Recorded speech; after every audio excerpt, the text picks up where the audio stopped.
Hello, welcome to Board Games with Niramas. I'm Joseph.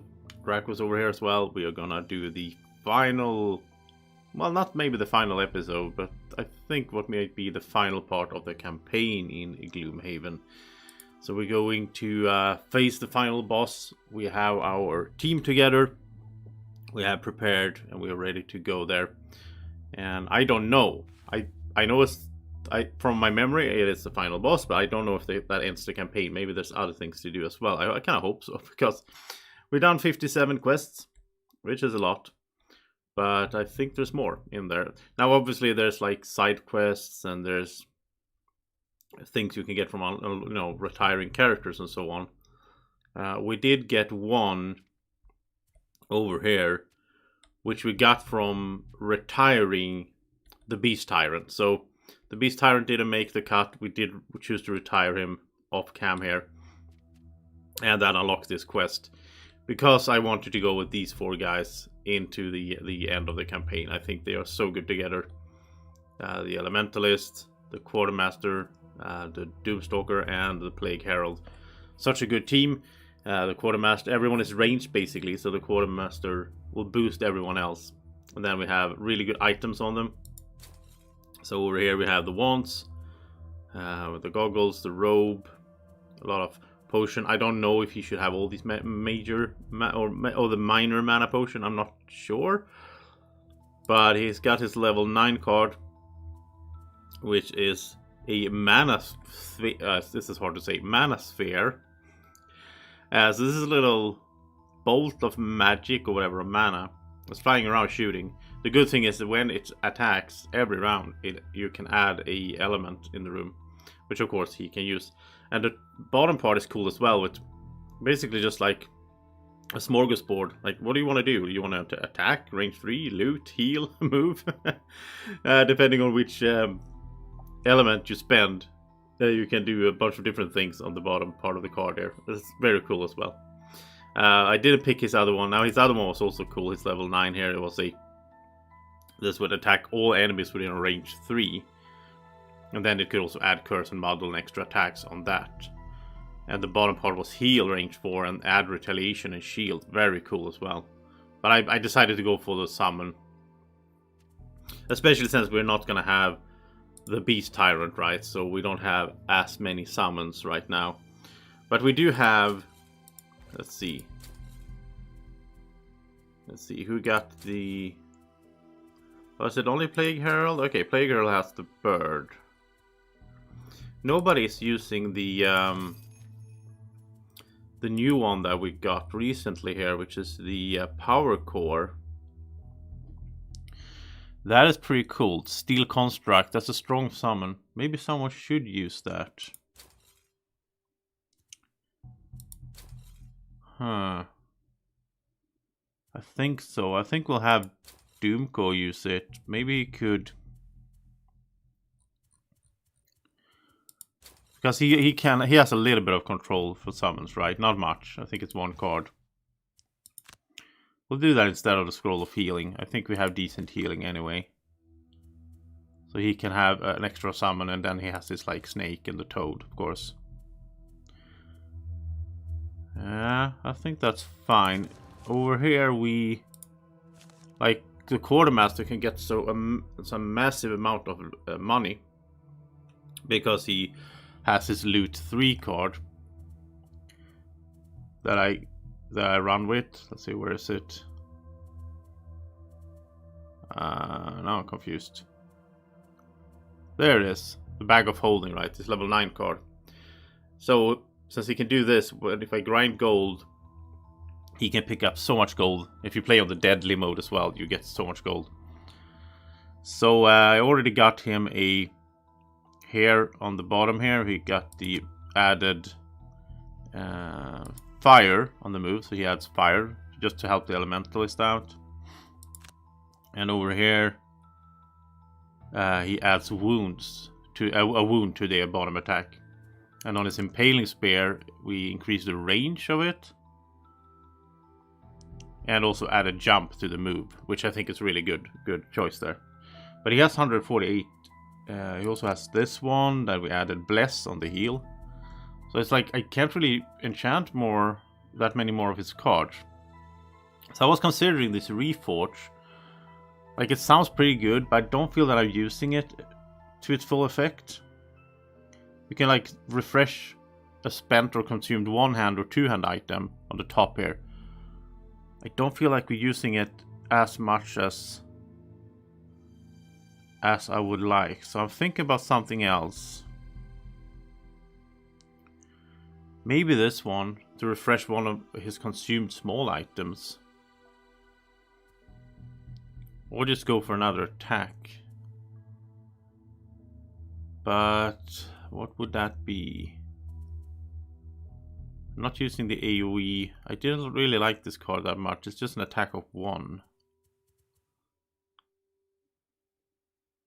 On this here, all allies within range 2 refresh one of their spent or consumed items. But it burns the card. That's the problem. So what could be a good one here for him that we are not using? Attack remodel. I want something that I can enchant as well. Maybe this one just to speed him up. If we would use this one, I like the top there. Attack, move, attack. And then the bottom, move 5. But I think I want him more range, like attack 3, range 3. Sadly, we can't like increase that. If we could increase the 3 there to like attack 4, that would have been nice. I just don't feel we used this enough. Like at the bottom part here, recover 2 of your discarded cards. I guess that's pretty good though. It's like another major stamina pot. So yeah, we'll probably run with this then. And he would need a little bit more here to add something to this effect. So maybe just save up. Over on this, we could make this a... If we have 275, we could make this an attack of 5. That's not bad. Because this is an attack of 4. He also has the one here, which is... where is it? This is an attack of 3. So how much did that cost? 100. Well, might mess around with that later on. But yeah, he's collecting a lot of gold. Speaking of which, we should do this blessing here as well before we go to the final boss for those that can afford it.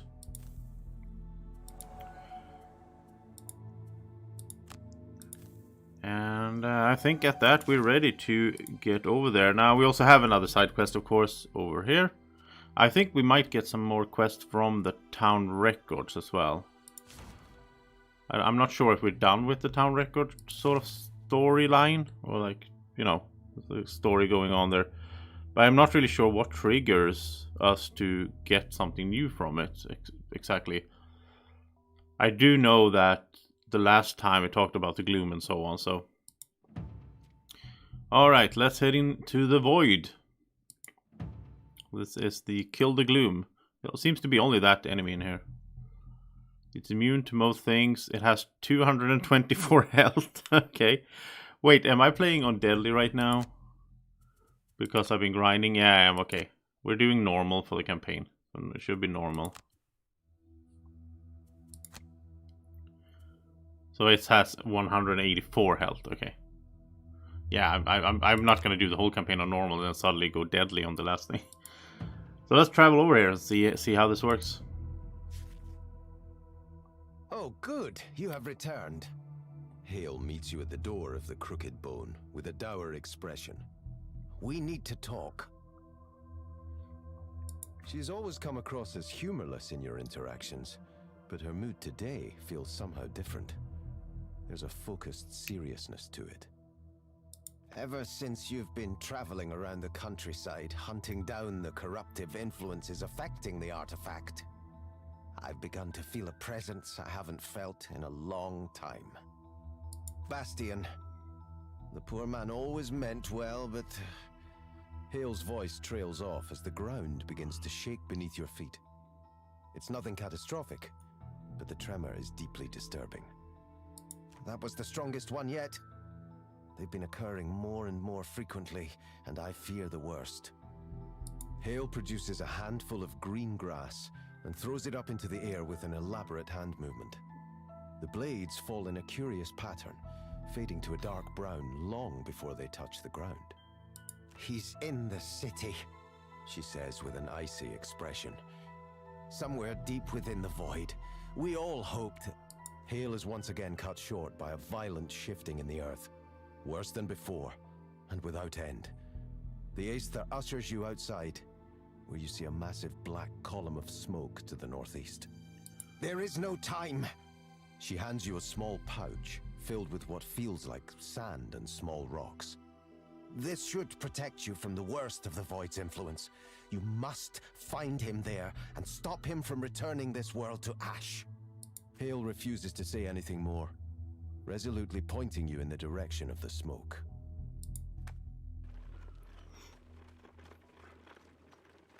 I don't really feel we had a good build-up for this. Like, all of a sudden, there's a huge... As you approach the black column, it becomes clear that it's not smoke, but a whirlwind of black sand extending far into the sky.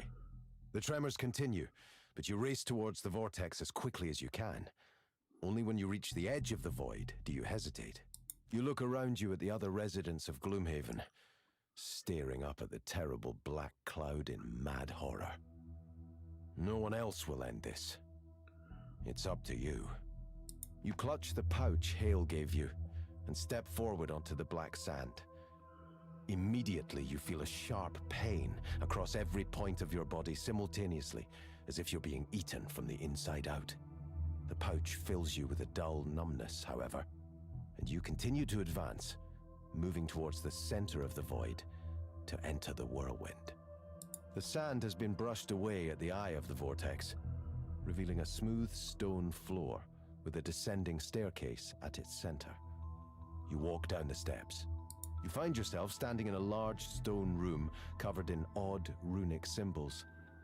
There's an unearthly coldness to it, and the dull pain of the void persists. Those brave enough to enter here will be the first torn apart. An arresting voice echoes through the chamber around you. The rest I will hunt down like game and devour, but I do think I will enjoy this more. Yeah, I don't know, there is a storyline and we kind of followed it, but I must say that I remember the story being better. Like yeah, I'll talk a bit about it more after, I guess, but just the whole thing where we decided to help the evil sorceress take over Gloomhaven, and that didn't pan out to anything. We never met her again, or nothing happened, and then all of a sudden this thing is here in the middle of the town. As your eyes adjust to the low light, you see a shadowy form in the center of the room. With time, you're able to focus on the image of an Aether with two long, thin blades. I have waited many years to reap this harvest, he says with a wicked grin. At one time, I had convinced myself that I would find more delight in watching you slowly kill yourselves. But with my meddling brethren and the deaths of my wards, I have returned to my original design. I am not unhappy at the development. Even the patience of an immortal has its limits. Yeah, so I guess we killed the ward by killing the 3 small bosses, right, on the way here. But yeah, I don't know. Now this build I have is kind of based on being able to hit multiple targets. If it's just one enemy, maybe it's not the best. I don't know. We'll see. No, I don't think anyone right now can get any more perk points. I think we're all maxed out. So let's just go see if we can kill this thing. I'm a bit surprised. I feel like there's a bunch of different storylines, but they don't really lead anywhere.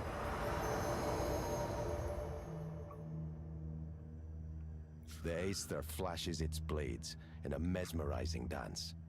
Come then, brave lambs. Who will be the first to embrace the gloom? Okay, so one big room. Treasure chest though. Do you want that? And that should be something epic, I hope. And yeah, we don't need to care about multiple targets then. And it's 184 health, but it's immune to everything. So like we can't curse or stun or anything. So we're gonna like we can't even do our normal curse strategy. Is it gonna summon? Maybe it will summon smaller guys. But until we see that happening, then I guess it's just smashy smashy. Just do as much damage as we possibly can. And that's it, right? So we'll move up and attack, and we'll see where it goes.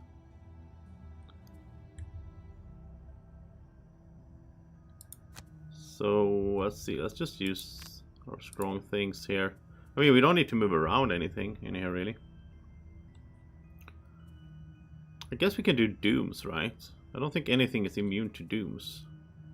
On the other hand, 2 damage at the start of each turn is not that impressive on a 184 health guy. So maybe this one is dead. We're not using that often, but like adds extra attack depending on the difference between the range needed and the range the hexes to the enemy. I do want to get the Cobra out, though. I think it's more important to get the Cobra out.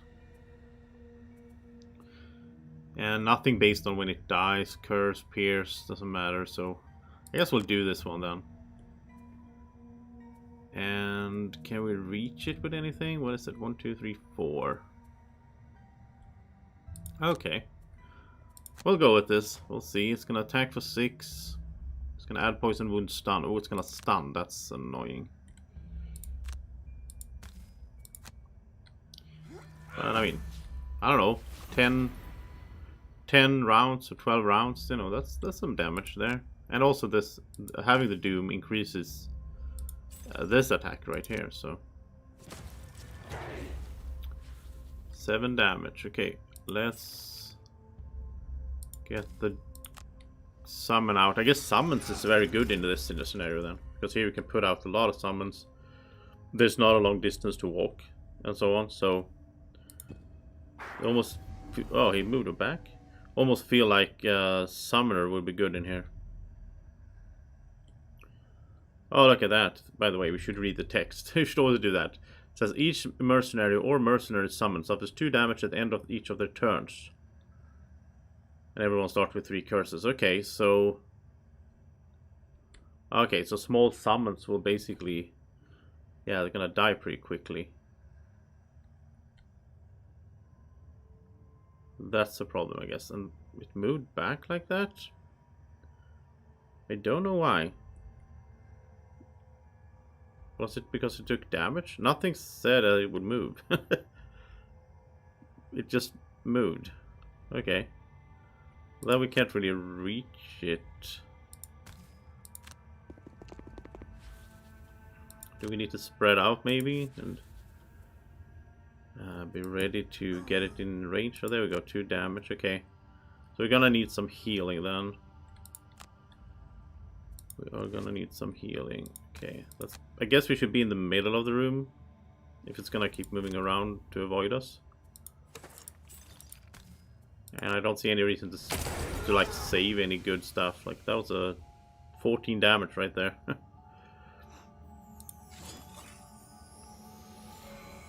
think we'll just use all the effects we have right away. Because we have a timer built in the sense that with the damage taken all the time. So we do need to keep up the pace, right?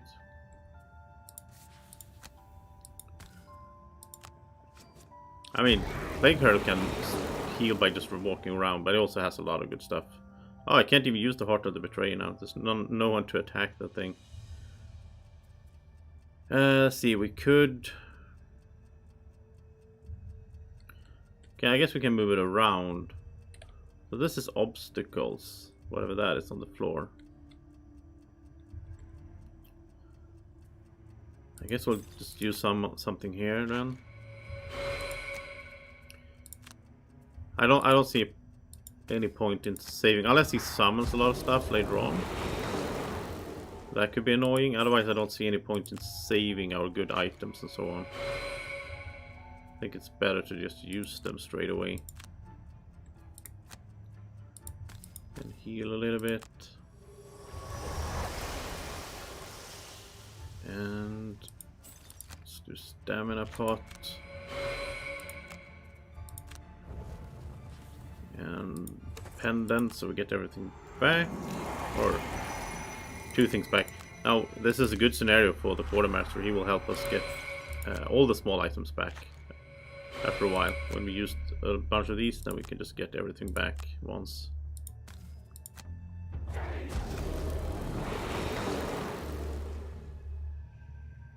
And it can't be poisoned, so no point in trying to that.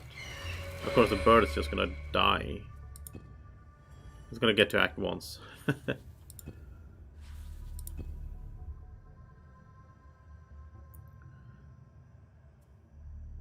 So maybe do a little heal there. I mean, I don't know if it's gonna move in some way that I can't predict. That movement it did in the first round was strange. I didn't see that coming. There was nothing said about that. Let's see, stun doesn't matter.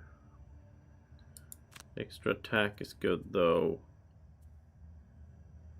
And let's get this mana sphere out as well. It's gonna die pretty soon also, but maybe we can heal a little bit. I think we need to try to heal when we get the chance, right? And he needs to get up closer here.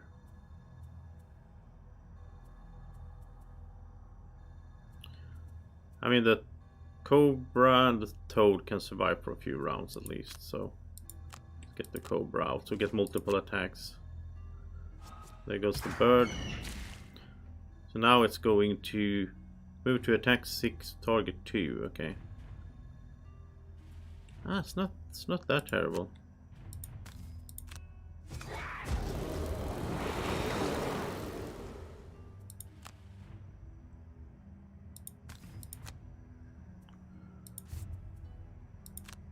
Oh, it doesn't need heal.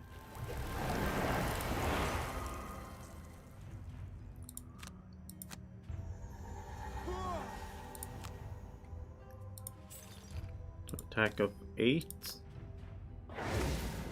Doubler? Wow. 16 damage. Okay. I'll take that.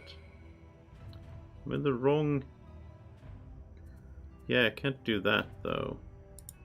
Let's get this so you can refresh a spent item at the end of each round.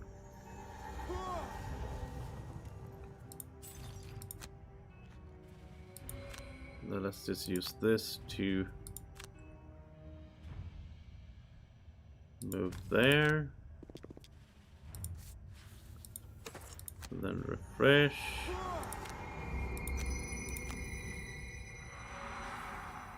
And again, we can get all of these items back once, so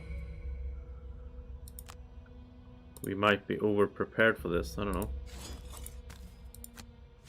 So 8 damage, and let's just use this. Let's see what this treasure chest is all about.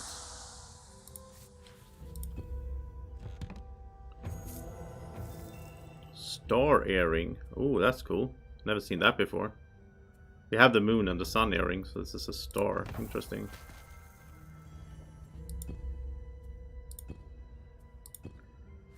That should be his turn.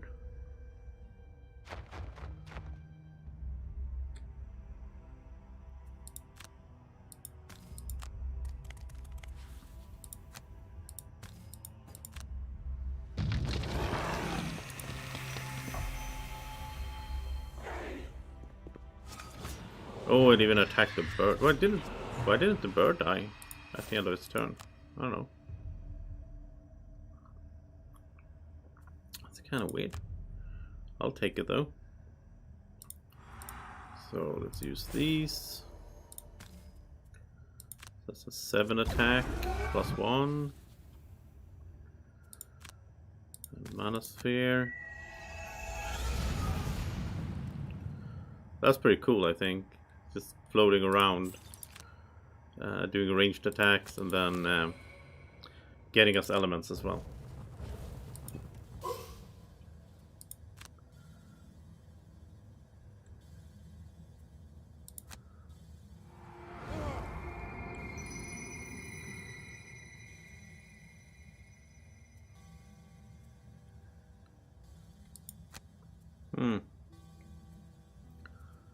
Now we don't have a strong attack.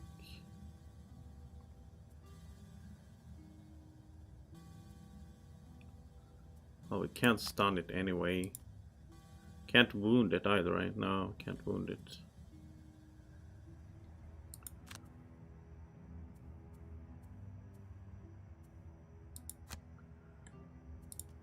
So let's just do a bunch of attacks and rest here.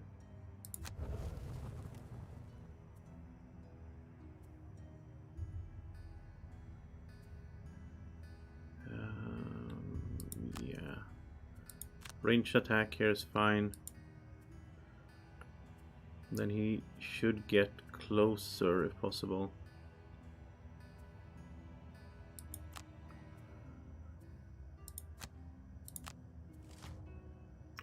It's gonna move for 12. Attack for 16. Okay. Where did that come from all of a sudden? Super. It did 2 damage. And now we can infuse something. We don't have that, perhaps. Attack for 16 sounds pretty nasty.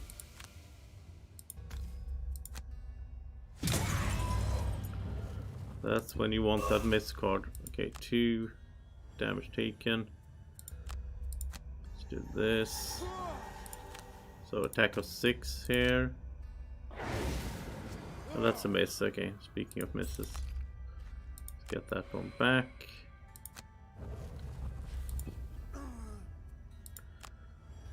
I think everyone has healing pots, so we should be fine. Can't immobilize, sadly.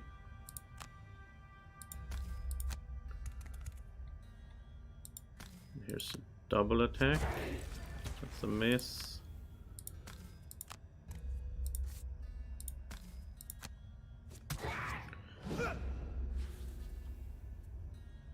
Yeah, so we've taken down over 100 damage. We've done over 100 damage already. Okay. So let's just go up to it. It's a little bit weird, but let's do this and just smack it.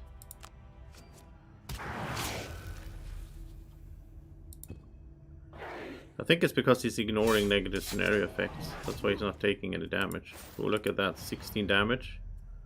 We can get it down to 12, and he actually survives that. That's amazing.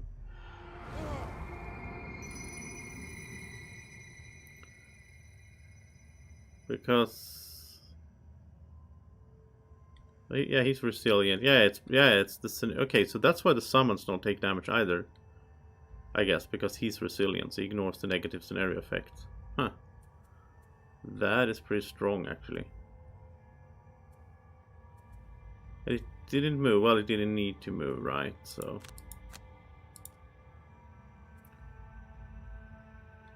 attack 3.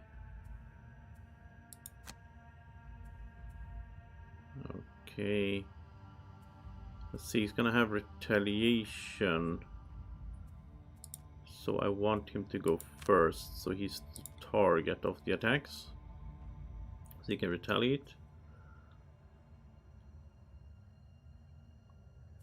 And that should be fine.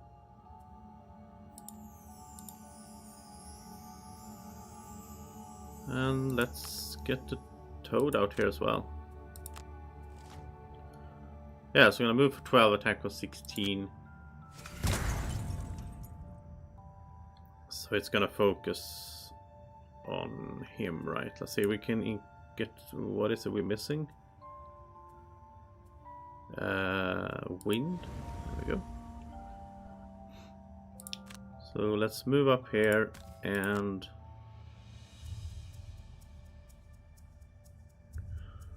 oh yeah, then I would have to burn a card. If you got the doubler there. So that will be 32 damage. Okay, so we'll do this. So now he has retaliation. He is the prime target, so he will retaliate at least. And then we don't need to pierce or anything, but attack of 3.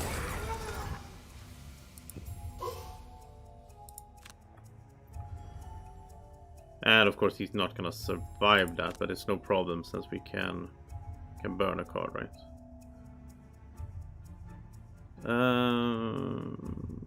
Well, let's go up here.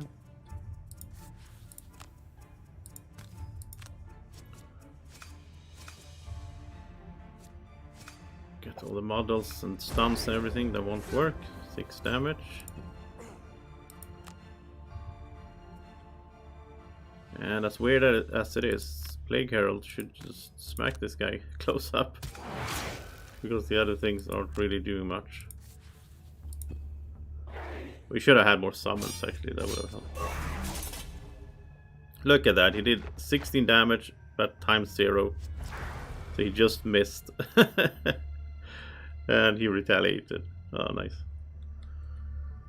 Okay, Toad.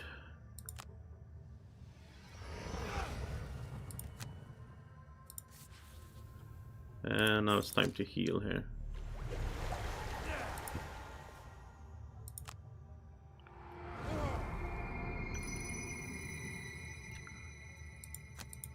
So I don't know, it's maybe a little bit of a anticlimactic thing, this. It's not that, it doesn't feel that epic, this boss, to be honest. It's more like, oh, it has a lot of health, we gotta stay here for a while and just smack it.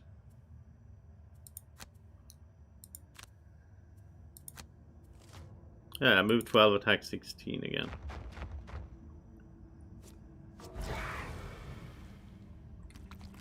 Here comes the Toad. 1 damage. Let's get some distance there. And this is just an attack of 2, I guess, but yeah. Oh, Mana Sphere did 4 damage. Nice. And save here, we don't want to be next to it when we do ranged attacks.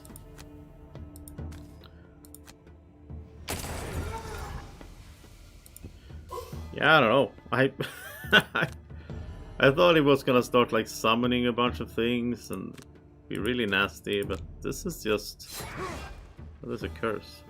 This is just surround it and hit it with everything we have. I don't know. It's not... It's, yeah, I don't know. If this is the final boss, which I think it is, I'm not really sure, but I think that's how it works. Then, I don't know. We met way more interesting fights or bosses on the way here, so... I think missed again. Missed on the Toad, wow. What modifier deck does it have? Oh, it has like a normal modifier deck, so... Double misses? That's not likely, but it can happen obviously. So attack there, and I don't know if we have, well, we can heal, I guess. This is an attack of 4. That's good. And 5. Let's rest here. Get something better back. Yeah, heal self is good as well. Oh, now it's just gonna attack for 7. Move 3, attack 7. It's a bit weird. Like, the span there, move 3, attack 7, or move 12, attack 16. Like, I don't understand why it moved at the beginning of the whole round as well. Like, once it just moved, and then it never done it again. I don't know.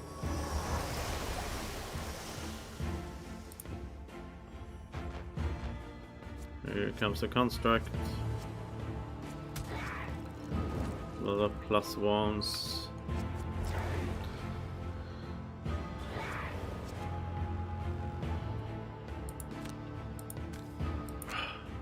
I don't remember this. I mean, I played the board game. I don't remember this being this boring.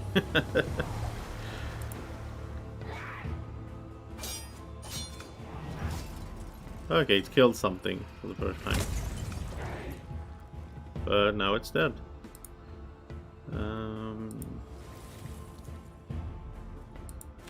So plus attack. We don't need the other things, and that's it.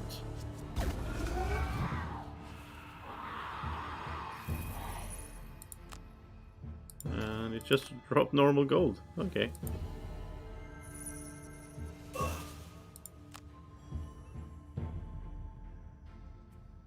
I didn't even use the bag of holding. I never even had to use...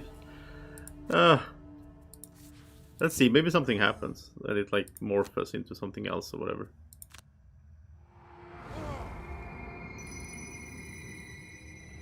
Two swords fall to the stone floor with a sharp ring.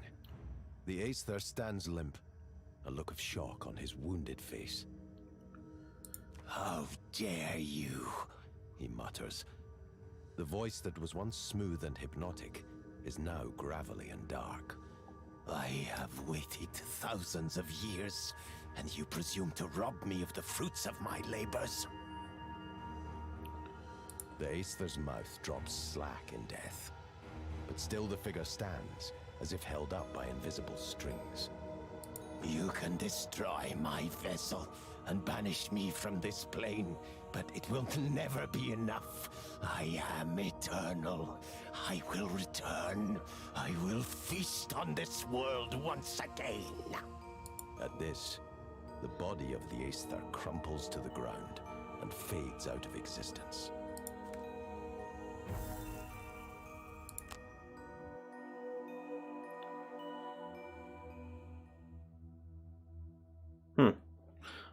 I'm curious to see what happens now.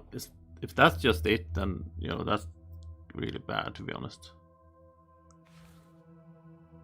The dull pain subsides, and you ascend the staircase to a bright, clear sky. The tremors and vortex of black sand are gone, and all those gathered around the void look very relieved when you emerge from the confrontation.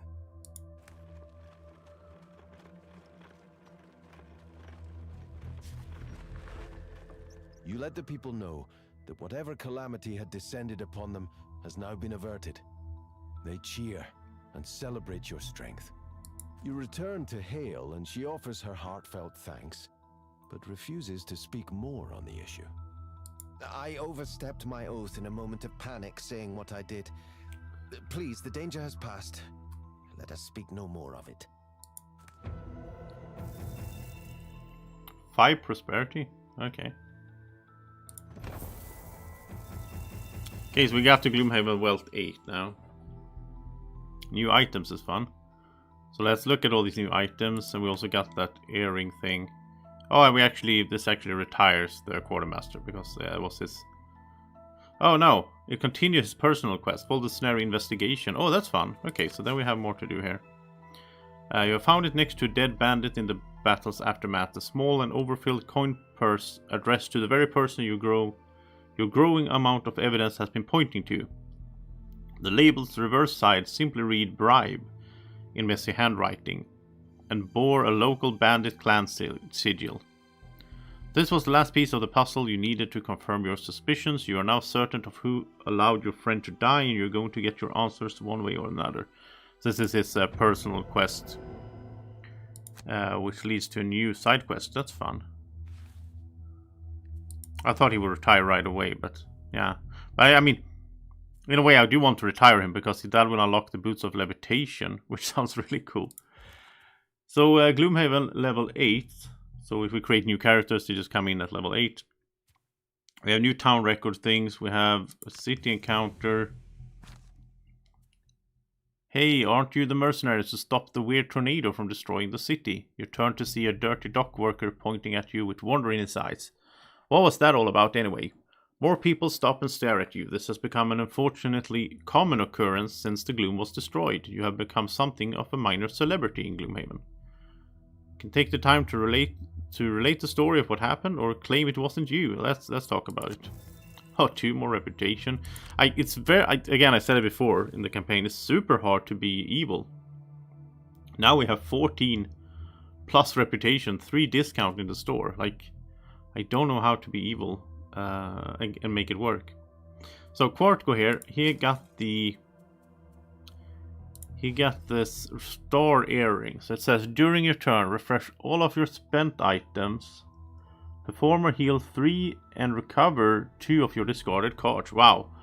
So this is like a major stamina pot with healing. It's like a minor healing pot, a major stamina pot, and a moon earring all in one.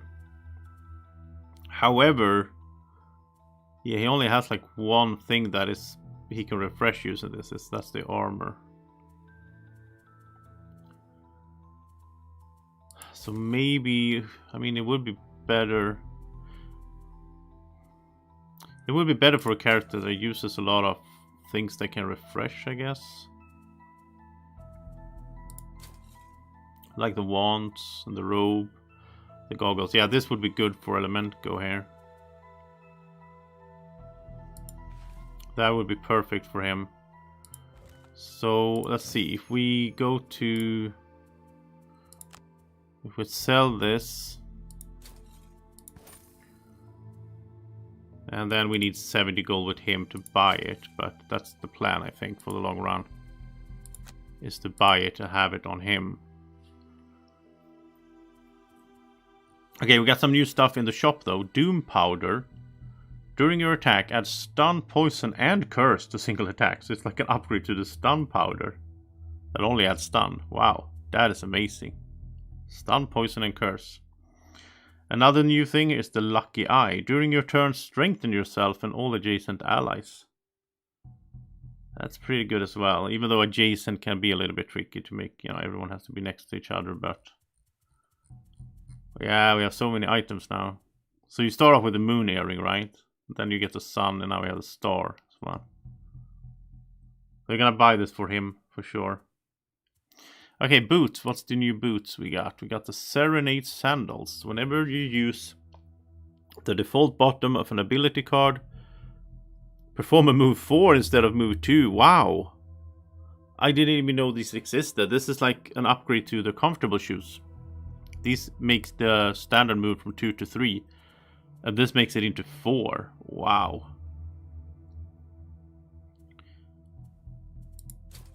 Yeah, so like he has the... Okay, he can get those right away. He can sell his comfortable shoes. That is a straight upgrade. So now all of his cards can move 4. Which is super good. He has the endurance foot wraps that heals him. I don't know if he needs to have that. He has the comfortable shoes, but he doesn't have the money to upgrade right now. Wow, that was impressive. Super good boots. Okay, new hand items. We got the unstable explosives.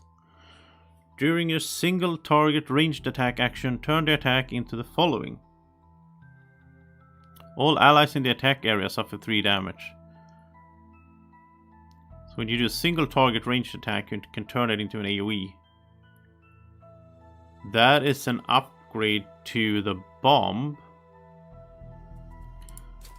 So we have the volatile bomb. This turns a single attack into that. 3 spaces. Why does it scroll up automatically? And this turns it into 4. And then the new thing is a wall shield. When damaged by an attack, gain shield 4. Okay, so that's an upgrade to the tower shield. That gets you shield 2. So those 2 things are straight up upgrades to what he's using. Yeah, I like that. Let's buy that. Sell the bomb. And then when he can afford it, we can also switch out the tower shield for the wall shield. That's a super strong item as well. Shield 4. And that can be refreshed, right? So I think Doomco has the same. Yeah, he also has the model. I like these items, so we need more gold for these guys. Then armor, we got the Cloak of Facing. What? Gain flying. What? Gain flying? While occupying an obstacle hex, you're considered invisible and cannot attack. Wow, what an item. I want this on everyone. So, I mean, first of all, flying is super, super good, as we've seen with the Plague Herald. Being able to fly is amazing. Just so many traps, obstacles, hazardous terrain, cloggy air, thin corridors when we need to move. So being able to fly, I mean, that's so good. Yeah. And then you can even go in, like, you can go on an obstacle, end your turn, and then you're invisible, so they can't attack you. But you cannot attack either, so next turn you need to move away from it, but... Wow, what an item. Yeah, I definitely want this. But it's only 2 in the shop, but I'll probably get it for these 2 guys. That is way better than the studded leather. I mean, this is a defensive item and a movement item. Okay, that seems OP. It seems so OP.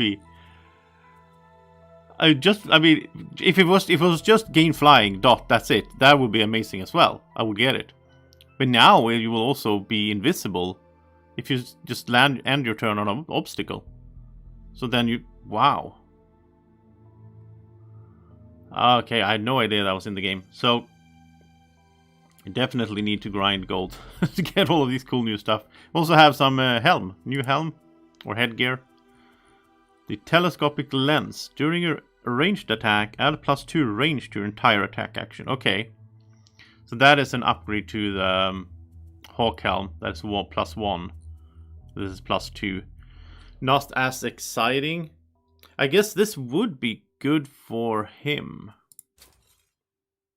since he has a lot of attacks that are like range 2.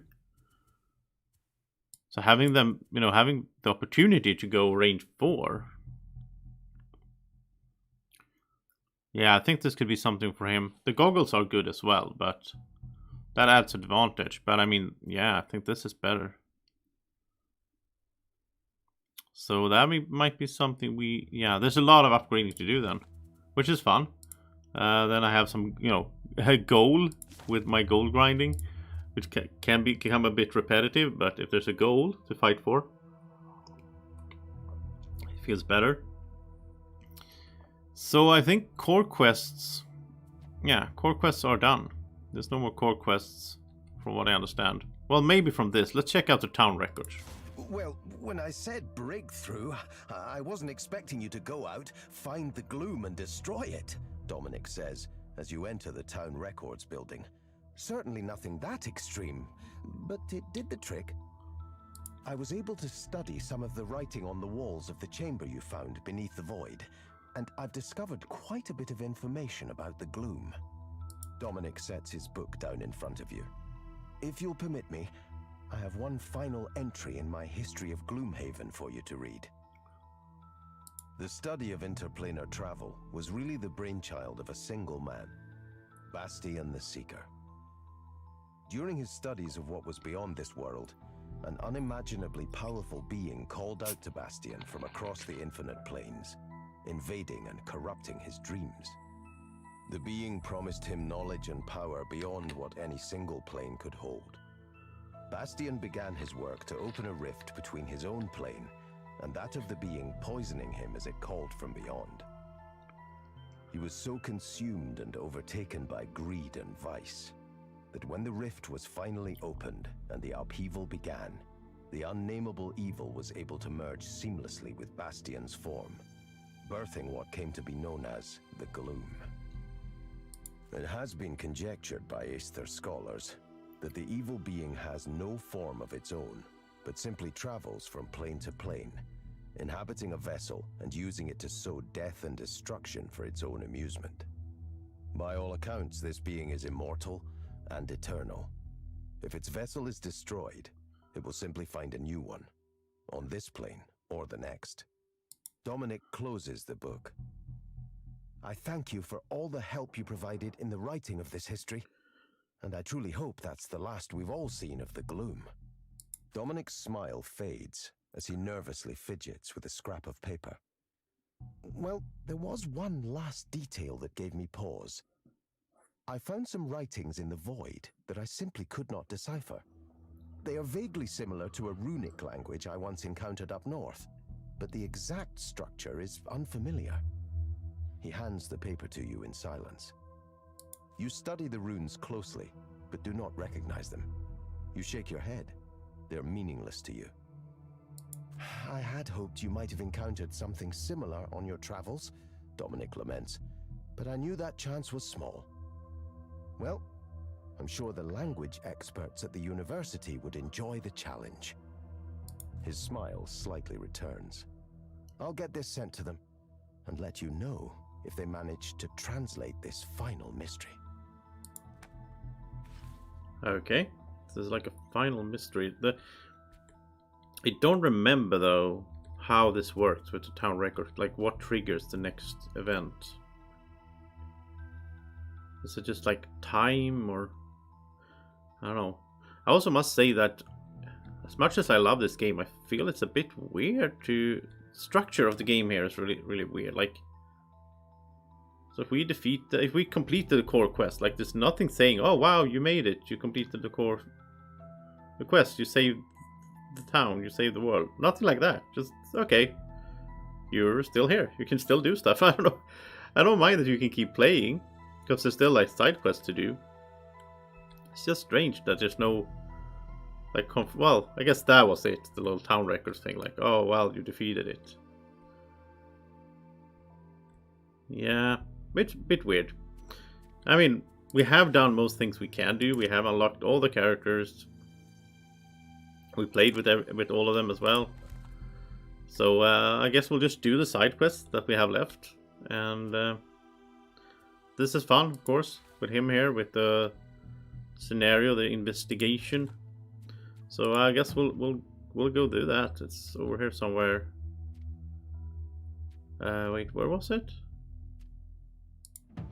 Oh, it's down here.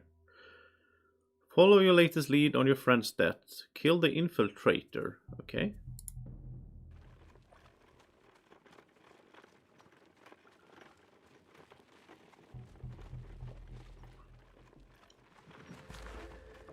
Gathering information concerning your friend's death was not an easy task, but your relentless investigation finally leads you to knowledge of a certain corrupt lieutenant stationed in the Western Barracks. Apparently he's known for turning a blind eye to certain crimes in the sinking market, and he was on watch the night your friend was murdered. Now it's time to bash down some doors and get some answers through any means necessary. And yeah, battle goals is not a thing anymore for these.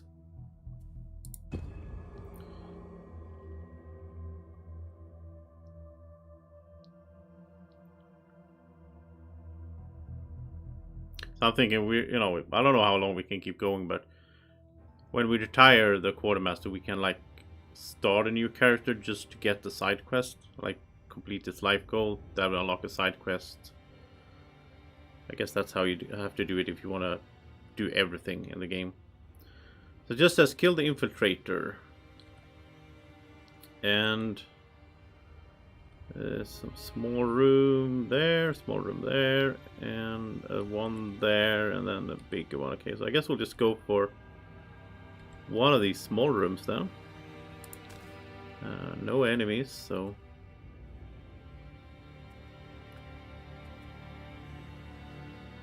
So let's just move around and see. There's probably enemies when we open the door, though. I would assume.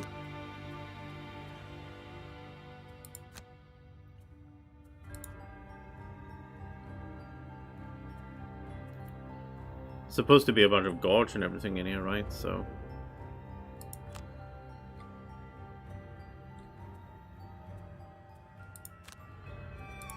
just do a classic move and attack ready.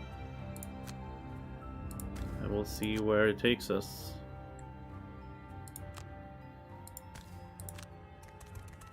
You interrupt a training exercise for several new recruits. The master isn't pleased with the disruption and calls upon his trainees to practice their skills on his unwelcome guests. Okay, well this is quite a bit of enemies. City Archer Elite and Guard Elite. Yeah, these are pretty strong here. Right away, okay. Let's go for archers. Extra target.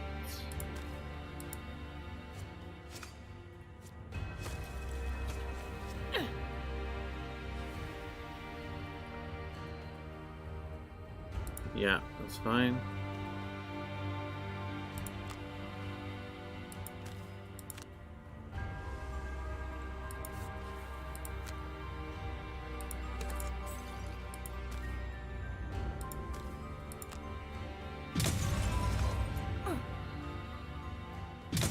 I mean, I always said that this game is in its... What makes this game so much fun is the whole combat, like the tactical combat and all this, like the characters and the switching of characters over the course of a campaign. But I also wish there was a little bit more of a strong story in there somewhere.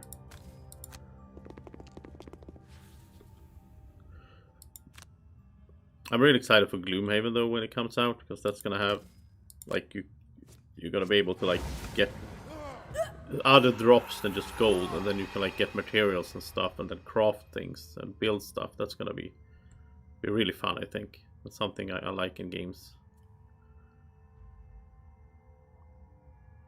Yeah, well, maybe the elite guy is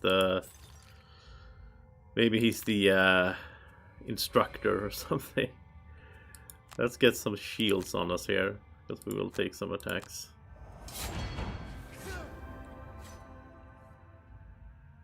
And I guess we'll also get a attack of 5 here.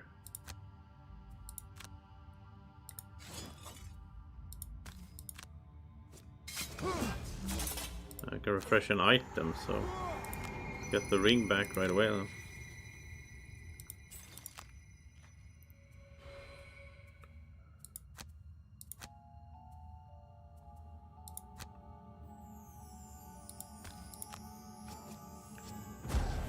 So, elite killed right away. A bit OP maybe.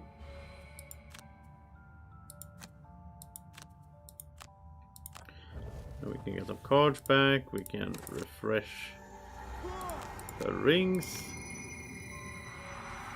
Then we can use the ring for a 3rd time.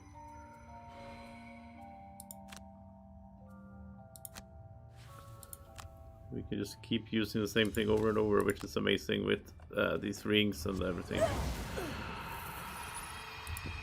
There's like half the room dead before they get to act. I don't know why I have to end every extra turn like that. That's weird.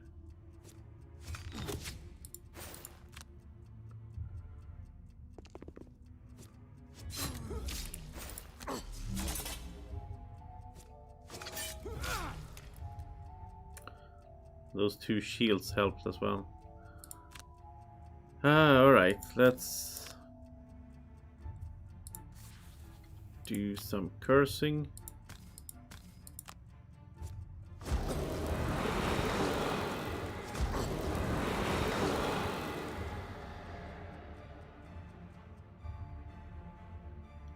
Let's stamina pot these back. And then the ring, the creeping curse.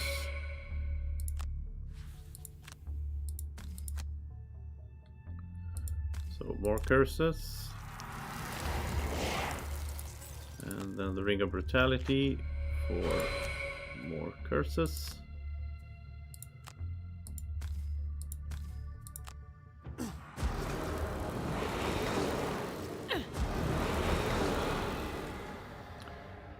Then we can make them attack each other a little bit. That's always fun.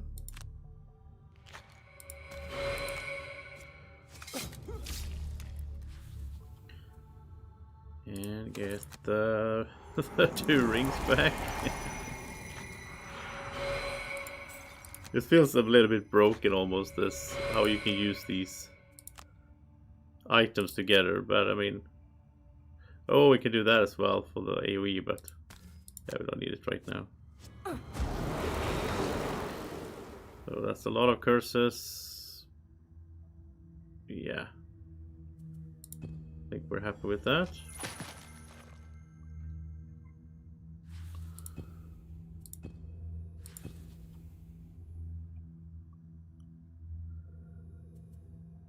So let's get Baneful Hex into play.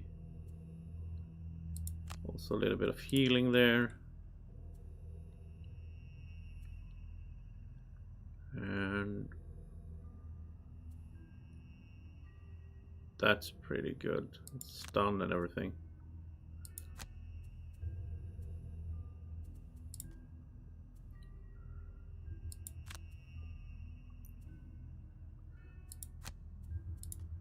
Yeah, I almost feel like one of us could just start moving towards the other room.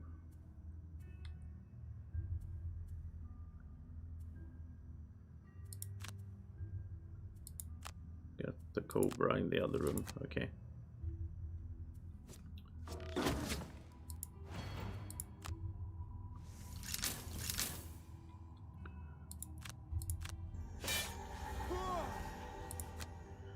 Do an aura there to help everyone out. And extra target. I'll take that. Pierce. Oh, these attacks. It's so strong.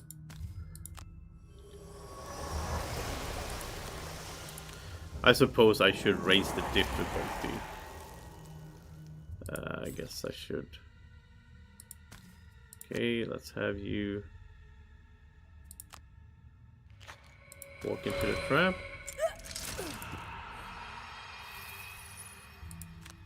Let's open another door and see what's happening here. Halt! Trespassers! What are you doing in the provision storage of the City Watch? You turn to see 2 guards emerge from a door behind you. This wasn't what you were after, but you don't have any time to explain. Hopefully you can dispatch the guards quickly. Oh, nice. Look at this. Double treasure chest. It's like a storage. Now there's also a bunch of traps, but we'll have someone go in here that has, you know, maybe he can fly. Plague Herald can fly. Go in here and just get the chests. And let's see, we don't have anything to attack. And the guards just showed up here, which is weird. Shouldn't have come from the door. I don't know. They were just instantly on us. Problem is they might kill the snake right away.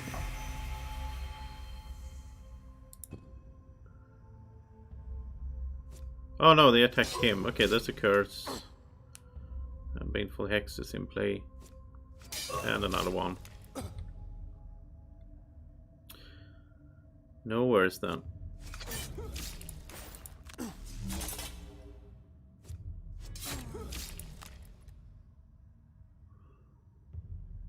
Okay, so here we have extra attack and stun. Should be one of these that have a lot of health, right? Oh, and an extra target. Wow, I'm getting lucky with the modifier right now. Some retaliation though. And some extra attack there.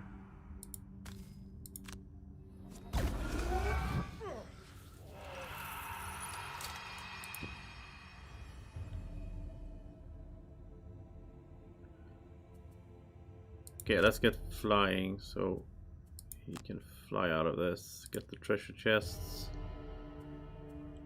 And you need to fight with Pierce. It's good. That's nice as well.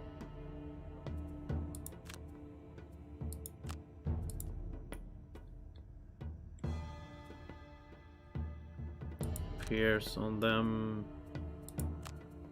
All right.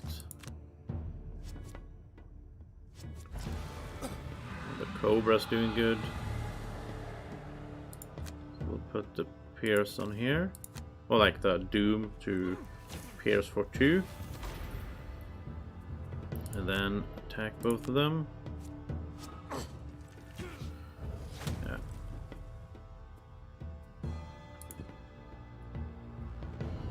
So flying. And just move up here.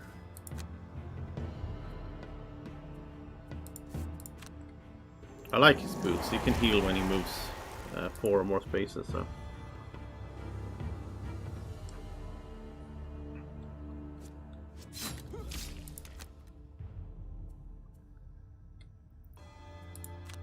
And here we have Pierce. Target 2.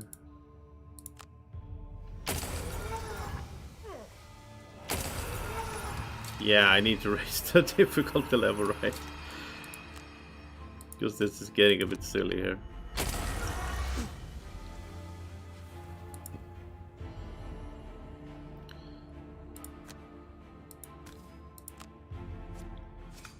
Oh, there's rolling Pierce. Oh, there's missed so much. Yeah, I mean, these guys are supposed to be kind of hard.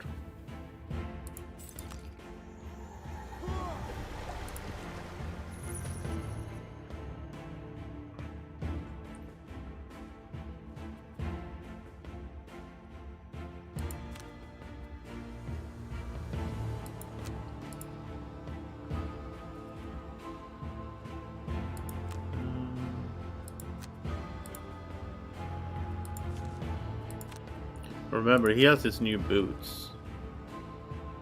So he can move 4 with any card, which is really good.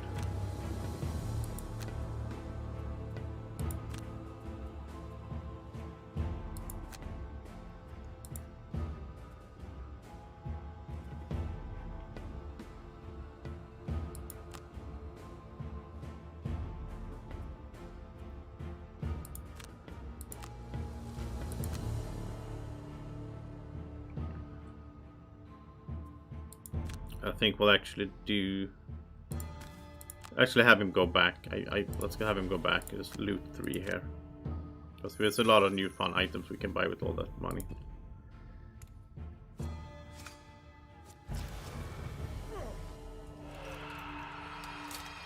And he killed himself because of curse, right? No, the Cobra killed him. Okay. I didn't see that. Yeah, rolling modifiers are good. I do like those removing negative cards as well, though. But at this stage, whenever I create a new character now, they get to start with like 12 perk points or whatever. Because of the whole retirement process, they add more and more perks. You know, it's sort of like, I don't know the calculation for it, like a generational thing. So yeah, but I think rolling modifiers are amazing. Okay, let's loot here. Oh, we already have Inferno Blade design. It's the one if you consume fire element, you add +1 to your melee attack. We already have that one from a personal quest. That's a bit sad, I guess. So nothing new there then.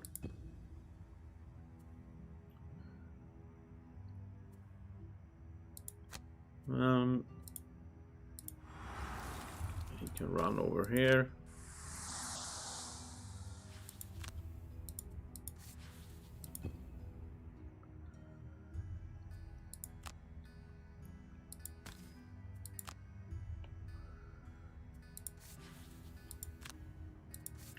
That's always boring. But I guess, I mean, if you were just playing through, the chance of you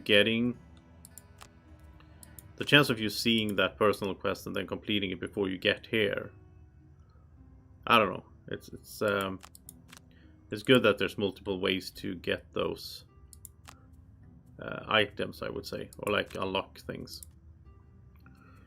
No, he can't go out again, that's the problem, unless he has his jump.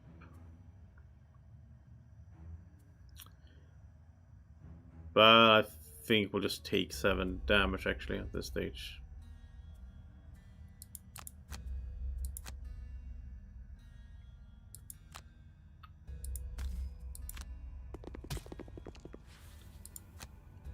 And now he can get his drill back. So 1 extra perk per each character retired, yeah. Yeah, exactly. Then by now, there's been so many characters, so. But of course, if you don't have that many perk points, I still think the removing the minus are good. Ah, Splint Mail, is that the one? Is that the one that he has? I don't think we can see that right now. We're gonna have to wait for the... Oh yeah, so he has the comfy boots, so he needs to upgrade to the other boots.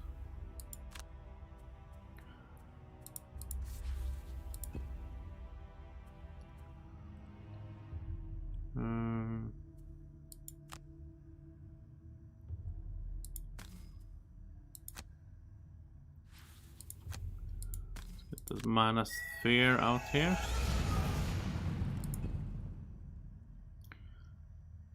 So now we can check. Is it splint? No, it's sword-edged armor. I don't know what splint mail is then. Maybe that's new then. Or maybe it's the one below the sword-edged armor, because this was something we unlocked. Yeah, we'll see.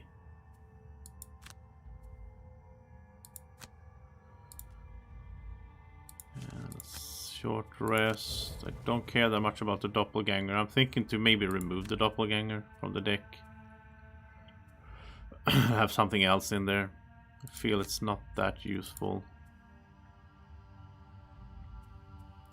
I get the idea of it, but it's very hard to set up. Like the doppelganger is supposed to be in the front so that he can shoot as if he was in the space of the doppelganger, right? But it's very rare that we get that to work, because we usually, if you put it out and then you move forward, it's gonna be behind you, and there's no, yeah. I don't know how good that is.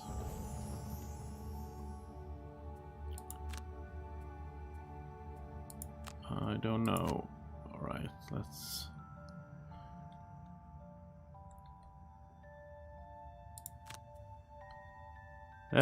open the door. See if we have something to fight. That's a lot of barracks. And as the door opens, a foreboding feeling comes over you. You recognize the lieutenant in the corner, bellowing out orders. Alarm! Intruders! Don't let them get away! Slay them! You are on the right track. Bring him to justice, then search his remains for clues. Okay, so the infiltrator. He named the infiltrator? No, that's weird. Is it supposed to be this guy? That's weird when they don't kill the infiltrator, but they don't show... Well, they said something about the corner, right? I think it's this guy then. It's a bit weird though. There's a lot of that weird stuff going on in this game, like... We're just supposed to guess, I guess. What are you gonna do? Move to... Okay, they're all gonna move to... So let's actually move back a little bit, get them out here. Because he doesn't have that much health, and let's also get this guy into play. Mana Sphere is in a bad spot now. I didn't think about that. Yeah, it's gonna get... Oh, there's a curse though. But I think it's gonna die here. Yeah, I should have placed it on the other side. Another curse. Oh, it got to attack at least and stun someone. Nice. Wow. That's strong. Just I like the sound effect of that as well. It just felt so nasty. Okay, well then I think we need to protect it.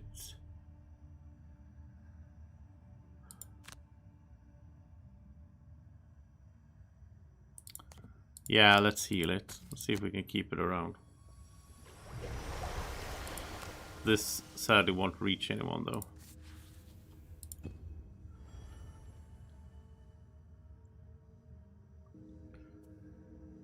But we can have him move in here.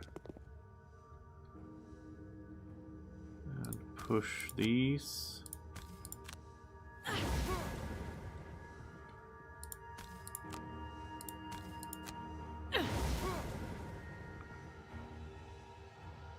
And let's see, let's attack. Oh, we have the drill. Oh, it would be nice to get them all in a line. I'll save the drill then. It's another stun. That was wasteful. The guy that was already stunned. Oh, and we missed an extra target. And then we got a curse, so... Okay, so in the end it didn't do much anyway. Does he have anything on the bottom here? Else shield. Yeah, shield will be useful here.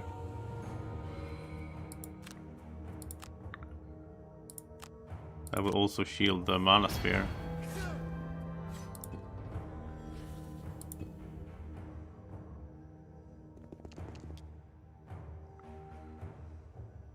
I guess we'll have to kill them all then, because like... we have to keep track of who's the guy. This is so weird. It happened in other scenarios too, and it's like, oh, you gotta carry this thing over here, and then it doesn't show who's carrying the thing. It's like, maybe some issues there from the board game to the digital. I don't know. Let's get him closer here as well.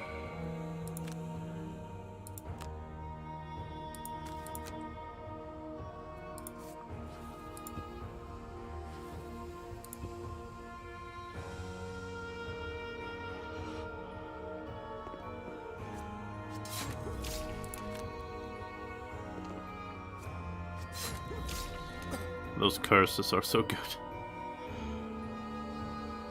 Imagine the amount of damage it saved us over these scenarios to have the Plague Herald. Speaking of which, we should refill curses, but...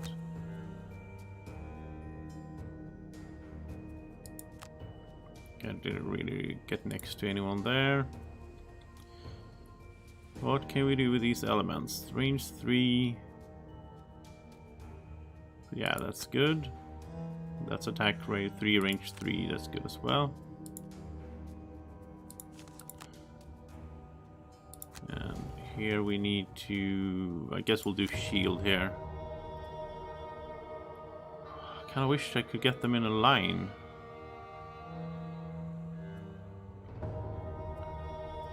Don't see that happening though.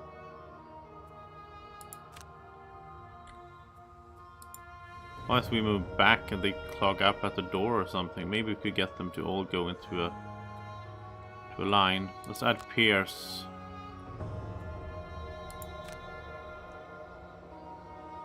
Well, I hope they will add. Yeah, I hope they will add the Forgotten Circles to the expansion to Gloomhaven to the digital game. That would be cool. I never played that one, so that would be extra cool for me. Since I never played it. I remember at the time thinking that when it came out a few years ago, I thought it was weird to release an expansion that you have to have completed the super long main game for first.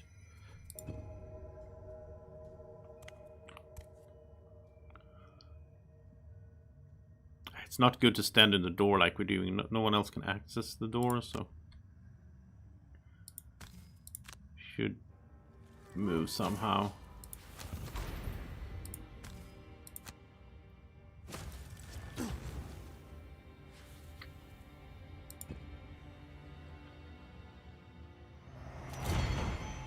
Oh, they're just shield retaliating? Okay.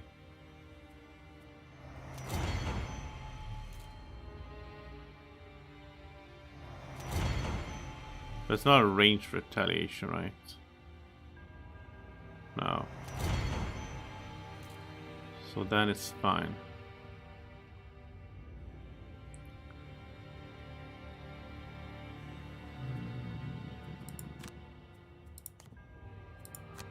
Ooh, could we do the bomb now? Well, they have extra shields now, so it's not a good time to do the bomb. Yeah.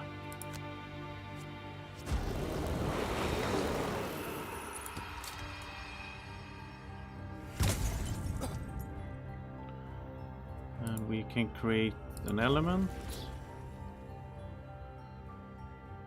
Ooh, that's good. Then we can do target 2 with extra attack. And put this in here as well.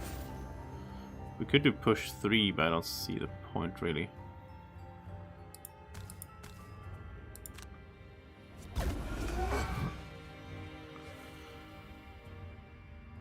And then we can do this.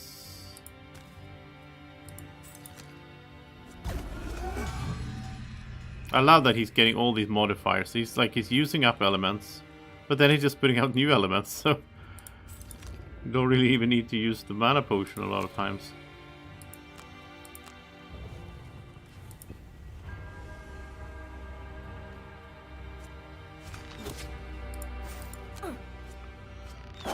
But this is so good not to have to keep track of, by the way. In the board game, it's very easy to forget, like at the end of the round, it's supposed to go down a little bit and so on.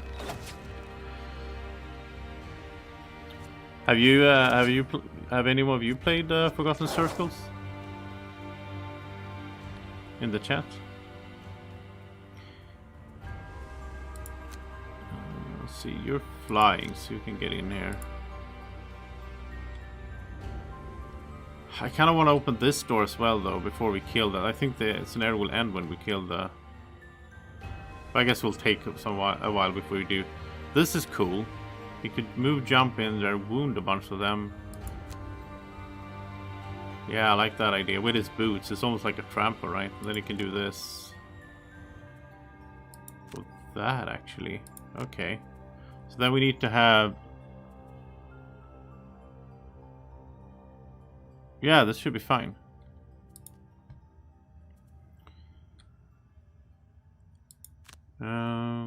Let's attack ranged. And what are you doing?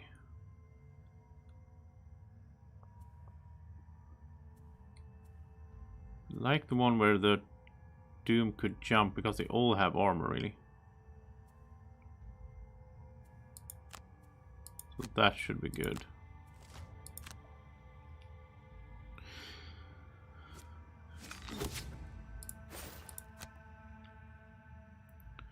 Should take out the archers first, I guess. But...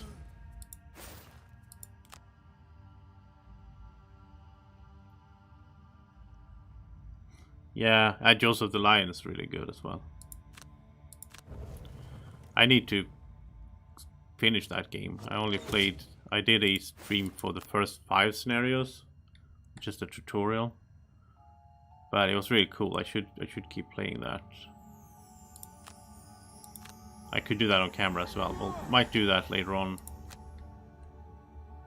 I didn't plan to, but now again, that would be a bit weird to do straight after this because of all the upkeep. It would feel very slow, I guess, after playing this quick and easy to handle version here.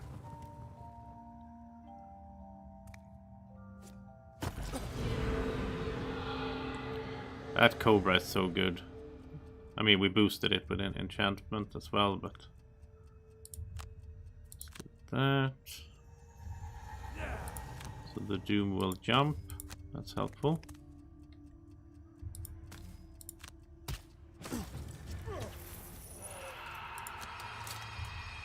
Now we can have it jump over there.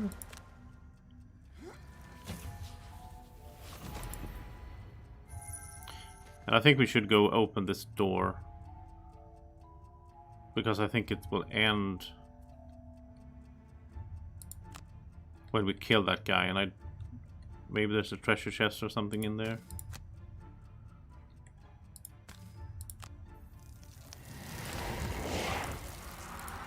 But first, let's curse.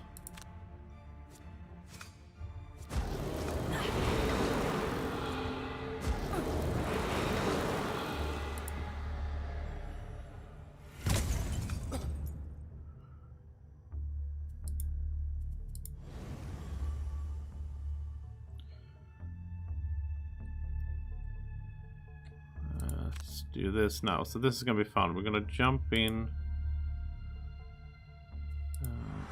So it's gonna wound everyone he moves through. You can add the boots.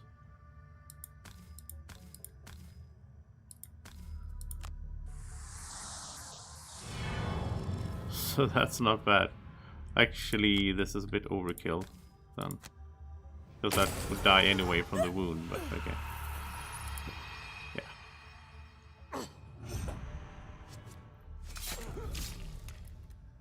I heard a lot of people like, oh no, this is bad, that picked up the Forgotten Circles, but they never played it. I mean, you have to finish the main campaign first, right?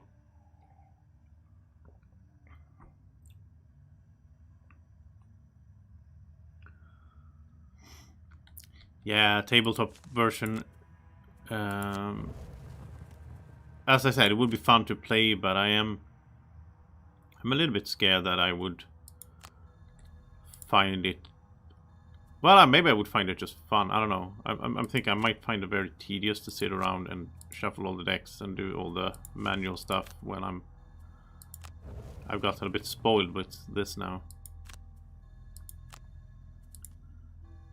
Or at least, I mean, it would be fun, but it would be slower. Like it wouldn't be the same pace, of course, of the playthroughs. It's also fiddlier to record things on the table with like camera setup and lights in the room and everything than it is with this digital.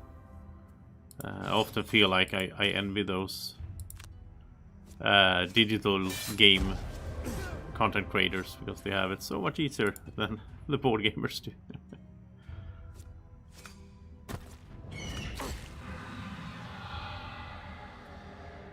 Okay, you know what? I want to open this door before we end this, so let's see what's in here. It seems you've interrupted the Hound Master feeding his dogs. He doesn't look very pleased by your intrusion. Okay, so there's no point in opening these then. If you play this and you just want to finish it, just go this door. Or maybe if you want a treasure chest, but... I guess my pets could use some fresh meat, he grumbles, letting loose the chains. The side rooms are just for, like, oh, you went to the wrong room, now you're gonna have a fight. But okay. Let's use the unstable explosives. We can try this out now. That's cool. It's unstable and it's explosive. There we go.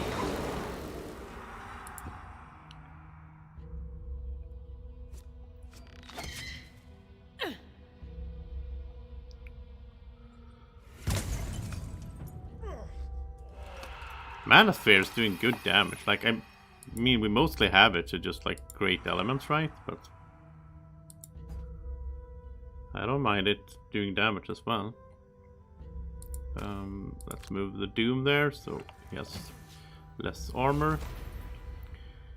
And I think we can just finish this off here. There's no point in doing the whole thing now.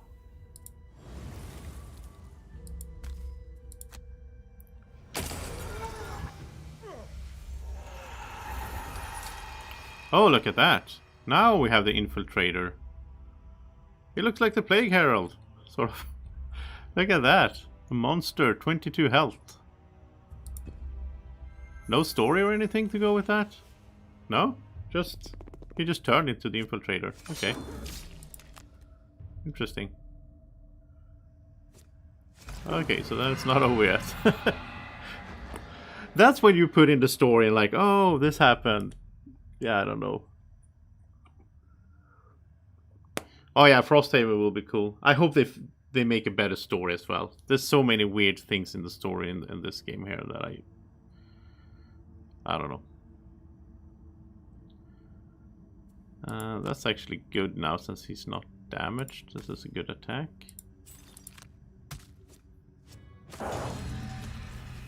Or maybe it was damaged, I don't know.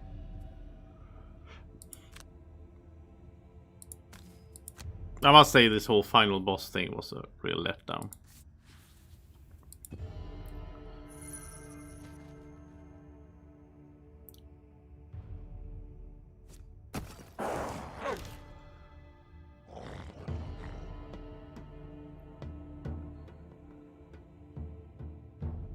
I wonder when Frosthaven actually comes out. I don't know. Wait.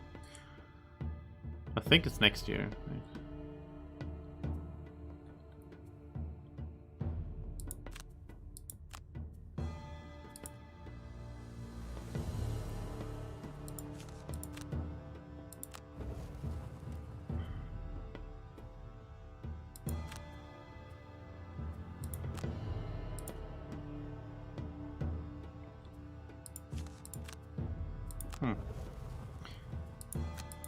Took a lot of beating, Quartermaster.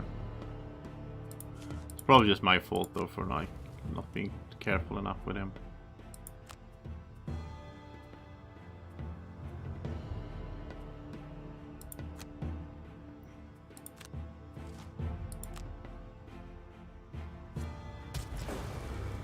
Six damage from the Cobra.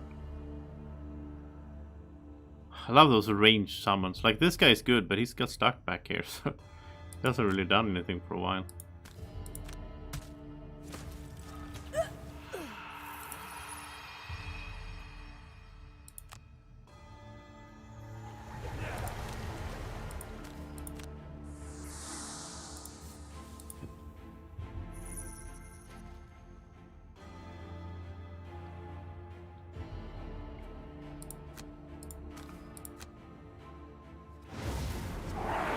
That should be everything, right?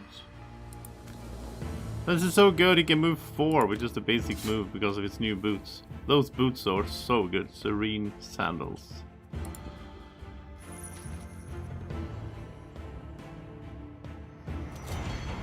Okay, here we get some attacks though. Well, not only 2 I guess, because the other ones can't reach over here anyway.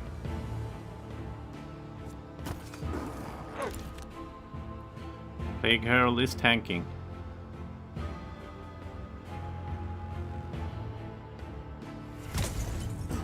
Okay, but...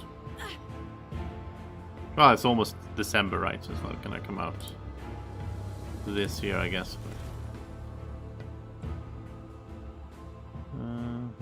Spring, yeah. You don't really need to do anything. Let's just speed this up.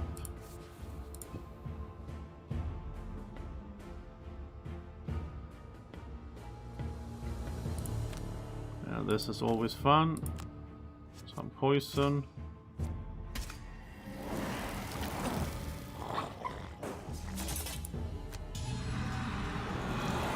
And then mass extinction.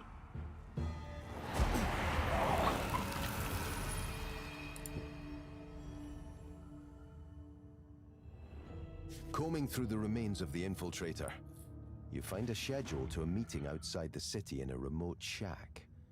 There are notes about harvesting corpses. You look forward to crashing this meeting and exacting your revenge. With the spy revealed, the remaining City Watch thanks you for exposing him. Okay, so this is also so weird.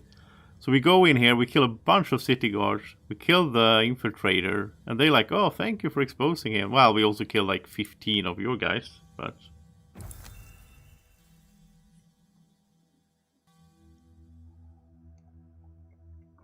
Could we just have talked to the city guard and said like, oh, we know that guy is actually a plague thing, whatever they're called, harrower.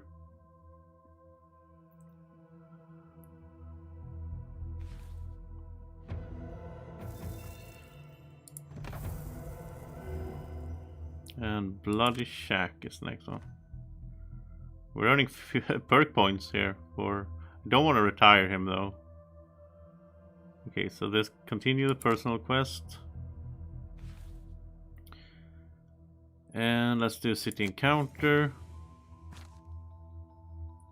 So Vermling that wants to sell us stuff, we're not gonna buy it because it's trash. I don't know if we got enough gold for, I guess, some upgrades. Let's see. How much would he need?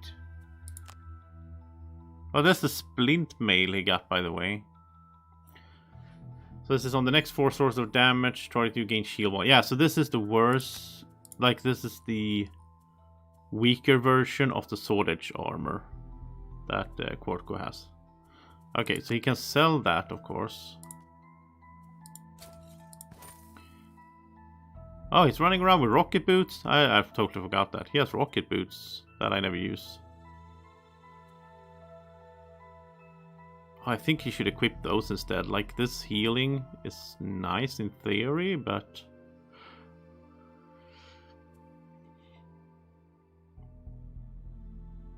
yeah, I think we'll sell those. I like that. I mean, they're good if he gets poisoned a lot or something. But if he doesn't, then they're kind of useless. There's a lot of times I move forward and I'm like just skipping the heal. So rocket boots, that would add... you know, he doesn't need jump though, that's the thing, I guess. Because he's flying, but... oh well, if he hasn't started flying, that could be a thing. Anyway, if we sell the tower shield, we get 20, so this should be enough. So we sell that. And now we can buy the new shield. I mean, he maybe should have something else, I don't know. I mean, he could have like the bomb and the unstable explosives to just get more AoEs. Maybe that's better. But it could be good to have some survivability as well. Let's have the shield here. You know, if that saves him from having to like burn a card, that's like prolonging his life and his DPS overall as well, in a sense. So I think he's fine. For Doomco here, I do want to upgrade his shoes. What would he get for the comfy boots? He gets 15. And the new ones cost 71. That's exactly what he needs. Okay. So serene sandals. So now he can also move 4 with any card, which is just so good. Okay, perfect. I do want him to have the better AoE and the better shield and so on later on. The shield was two-handed. Oh wow. I didn't realize that. Okay. Then it's not as good. Then I'd much rather have the small shield for 2. And then, okay, so that's typical me. Okay. Back to the... yeah, we'll sell that.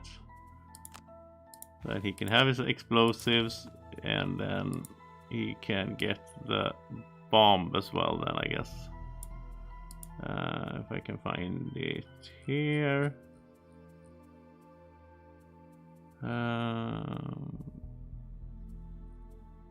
Oh, it's only 26. Yeah, we have 4 discount because we're so good.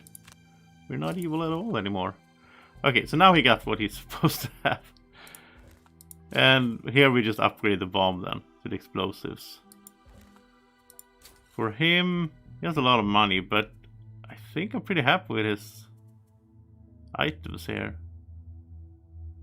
Yeah. And he doesn't have the money. Well, I think on him we're gonna switch from the goggles to the plus range. But that's 15 to 31. We need 15 more gold for that. Okay. So let's continue the quest line. And now everyone has this annoying exclamation mark, even though they can't even do the perk point anymore. I wish there was something else you could do with that instead. But okay, or like just remove the exclamation mark, I guess. Where is it? It's in the city, right? Down here. Okay. Alright. Kill the harvester. Oh. That's a special enemy. Wow, this is a small guy though. Only 13 health. It's not really a boss then, I guess.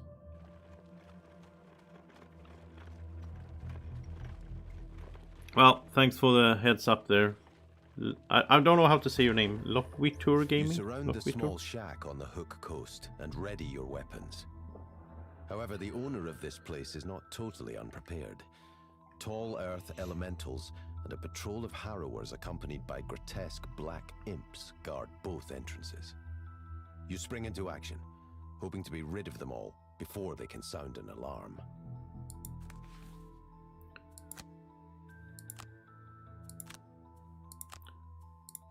Okay, so maybe we need to kill them before they sound an alarm.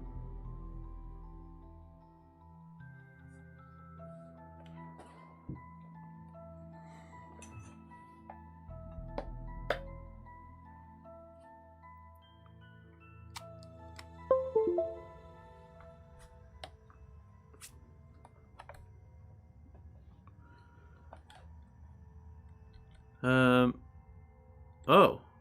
Only a mercenary seeking vengeance may loot the ornate chest. So that has to be the quartermaster then. He is the one seeking vengeance.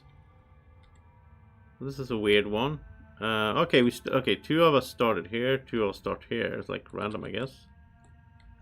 Then we need to go in here, and that's probably the final room where the harvester is.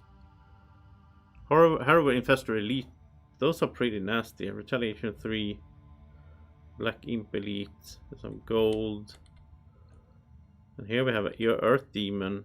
Normal Harrower. I guess you say. Not Harrower. Harrower.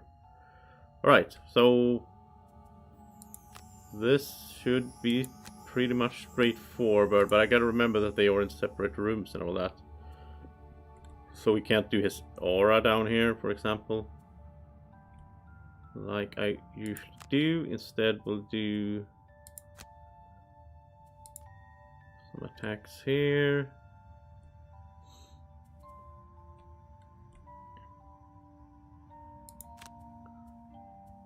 And attacks there.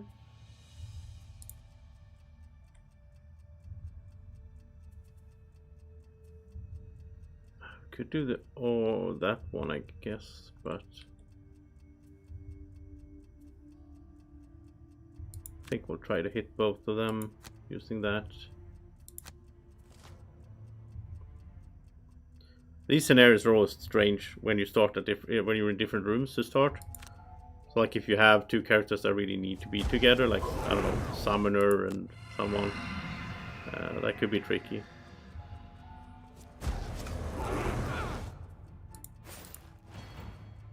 There we have the shield. Okay, so he already acted. Let's get the doom on that guy.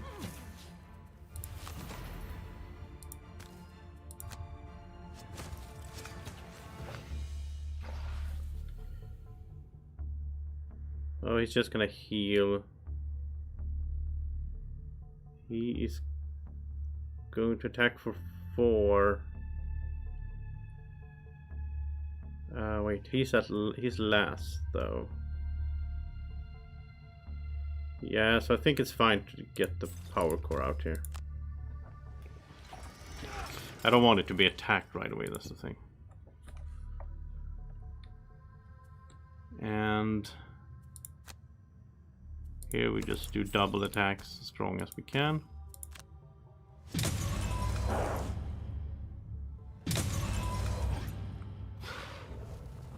Oh, now we created Earth. So now he has target 2. Huh. That's not perfect, but...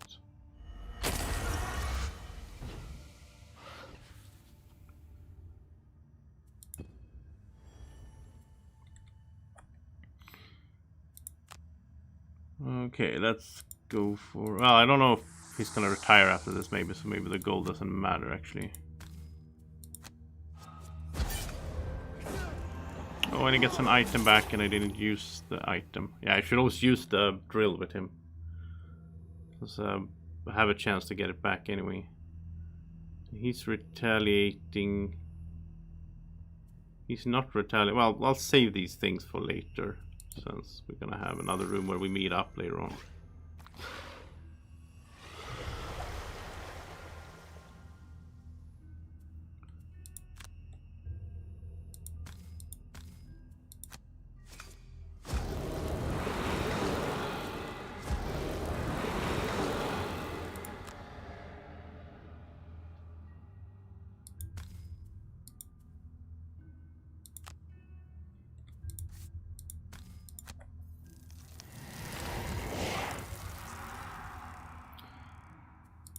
But we'll do the whole thing here. I'm just running through it. You've probably seen it a few times now. It's just about getting extra curses in.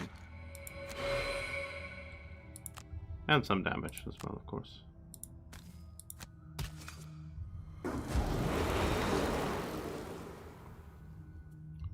And I just realized I could actually use the bomb there to make that into a 2 target. That would be even more curses. And then making them attack each other is not that great when you just curse them, because they just use up the curses for no reason. So Baneful Hex, Creeping Curse. And get the rings back.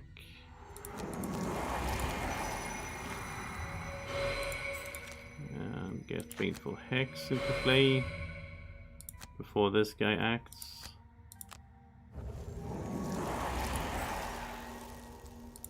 And Creeping Curse again.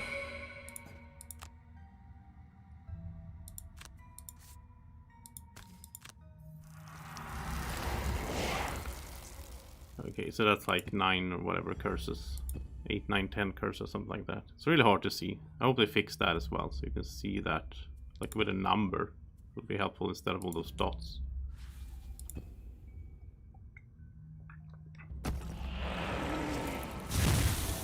And there's curses, but he did kill the, yeah, he killed the summon right away, so I shouldn't have put it there. I think we need flying here because it's kind of crowded, but maybe we should fight first, actually. Let's do a fighting round first. Mass Extinction works there as well, since they are poisoned. And that's a good attack. That's a good attack. And it is retaliating, so I think we'll just go ranged here.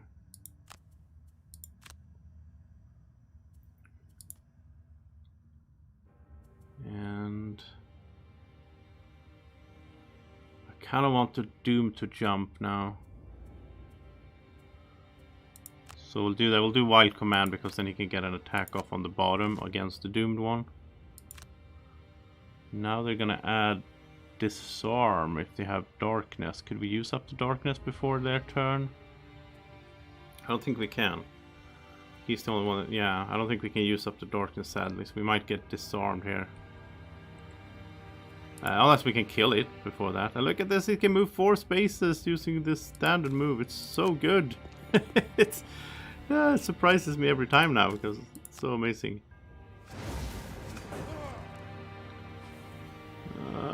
Could we kill you before you act?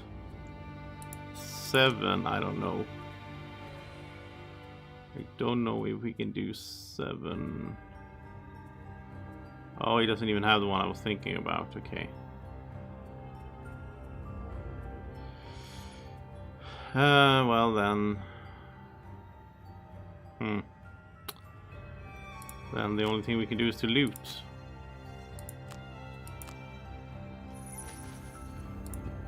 Alright, we should have done stamina pot first and then the ring, but okay.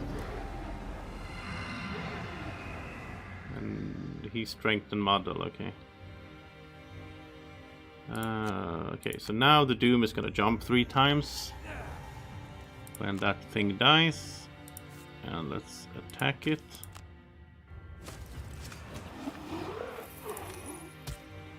And we get to heal because we killed something, and we move the Doom up here.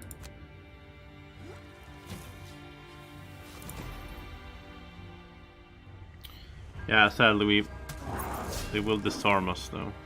I guess it's fine though if we're just gonna move the next round to the next room. 10 damage. Wow. Oh, immobilize as well. Did he disarm and immobilize?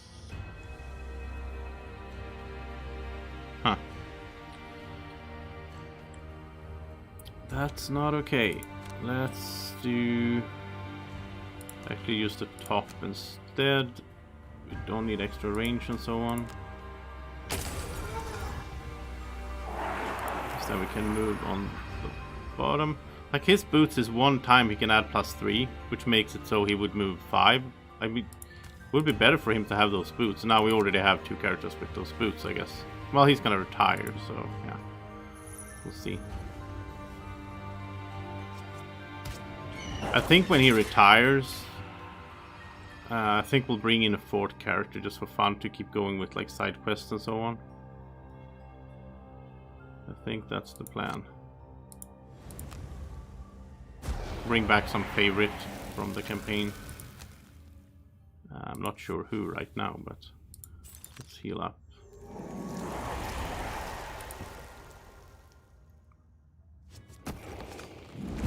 There's a few that would go together with go well together with this team. I think maybe the Suit Singer is my first pick for that.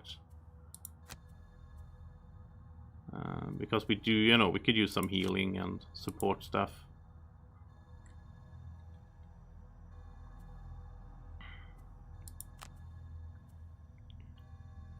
Let's get that into play. This is pretty fun, the top part here, where he can, every time he consumes an element, like once per action, he can do 1 damage to an enemy within range 2, or healing someone within range 2 for 1. Which just doesn't sound that much, but it, you know, it adds up.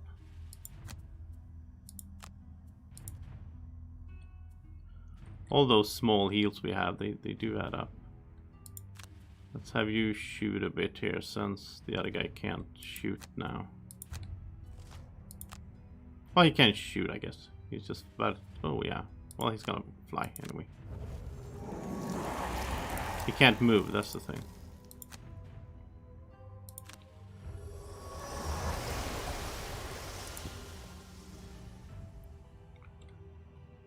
And here we want to heal first, then move. As you burst through the front door, you notice a strange-looking pedestal covered in blood. It holds a curved, serrated dagger that glows red. That's weird. The narration said a strange-looking pedestal, but it says box. I don't know. Recalling your dead friend's wounds, you have a strong suspicion this was the weapon that murdered him. It's time to return the favor to its owner. Yeah, so here's the ornate chest. So yeah, he has to loot it. Oh, he can... Oh, that's a stun trap, okay. We'll have to move back and let them go into the stun trap then.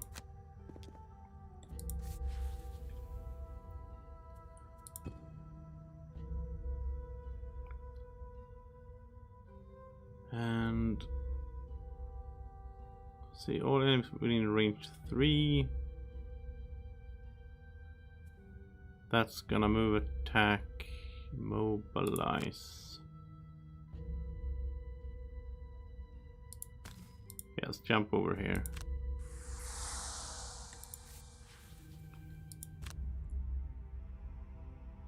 Oh, this door is closed. Yeah, of course. Yeah, I never opened this door. Of course it is. There we go. Nice, nice. And we can't transfer the Doom now.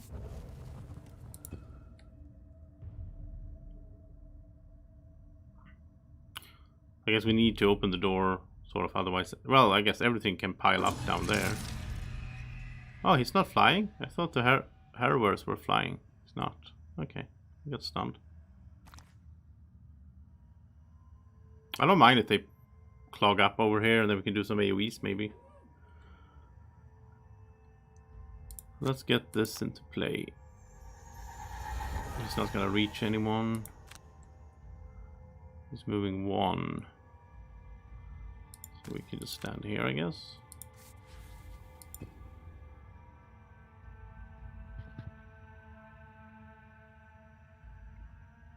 And yeah, he doesn't move.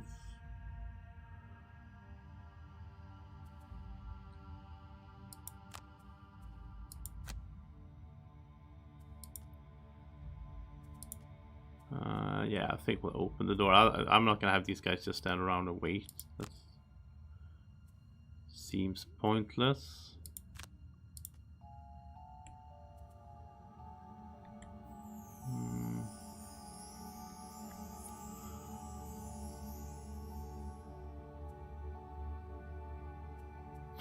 I'm starting to think we should have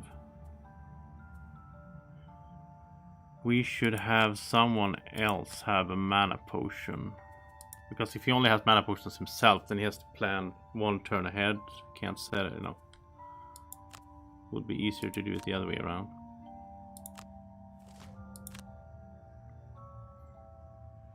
That's actually a thing to consider when if we're gonna add another character later on. Someone that creates some elements. That's always a good idea. Okay, so let's just open this. And he can move 4. And let's bomb these two maybe.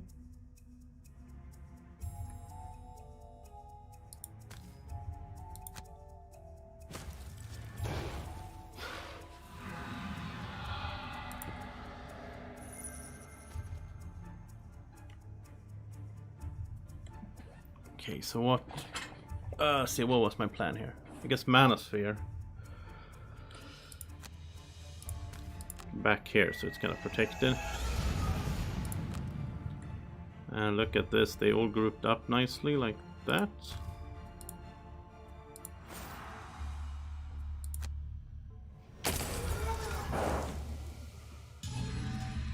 We can pull them, but I don't want to. I want them to clog up the door.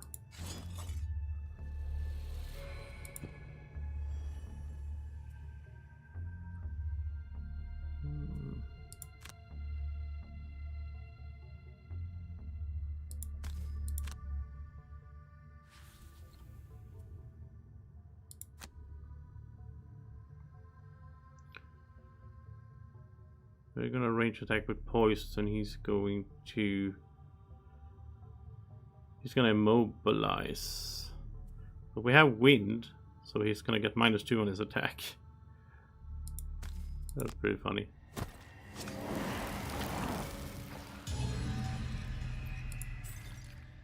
Oh, we can even move him in here then. Move you. Yeah, let's move him in there.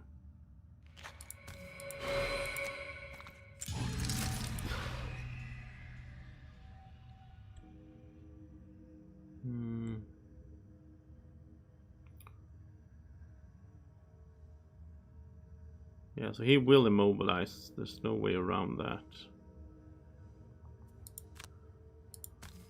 So we can go up here then.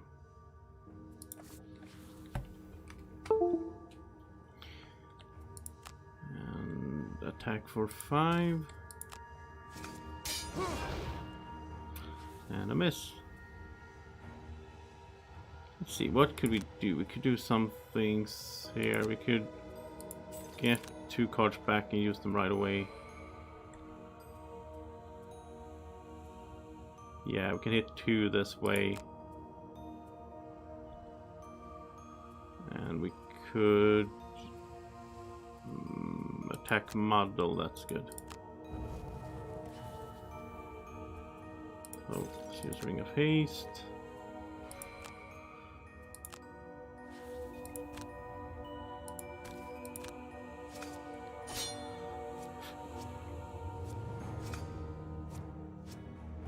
Oh, those rolling modifiers. Wow, what was that? An attack of 8. Started as an attack of 3. with wound, and then it became 8. So I think we can actually kill this guy before he gets to act, so he can't immobilize us, because that's worth it if we can avoid that.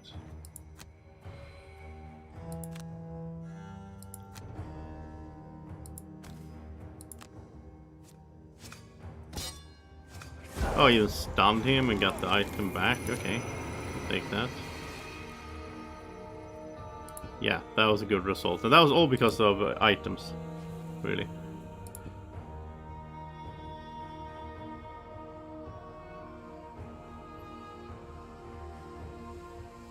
And they're all stunned.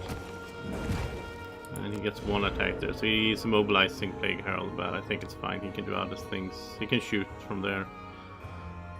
And that's something I really like with the ranged damage dealers. That immobilization isn't that bad.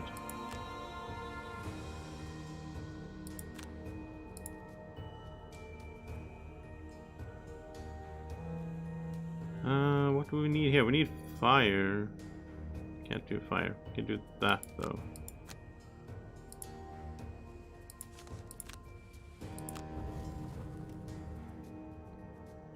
And this would be nice if we could get to the...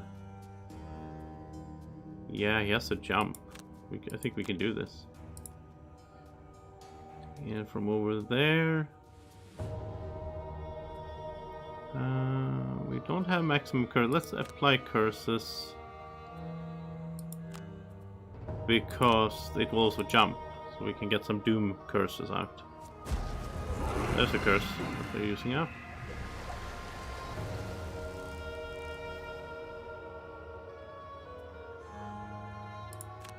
So let's apply it on this little one, so it gets to jump a bit. And Cobra can come out here.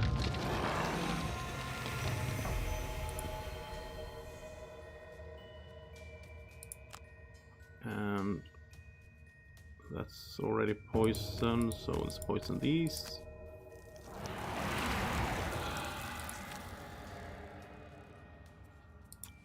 Do a bomb somehow. Yeah, there maybe. So that would be 4 curses now. Yeah, so they have maximum curses. AoEs with the curse attacks are so good because you get multiple curses in, right? And yeah, so Plague Herald. Oh no, the snake died. But Plague Herald with two items that makes his attacks AoEs. It is sweet. Okay, now let's jump over here. And we can hit all of these in a line. This is the time to use the items. And we even get the items back, look at that. Oh, we get the Pendant of Dark Pacts back even. Wow. So then we can use the Pendant to get all the small items back. It's so cool. All these combos. So let's range attack using the ring.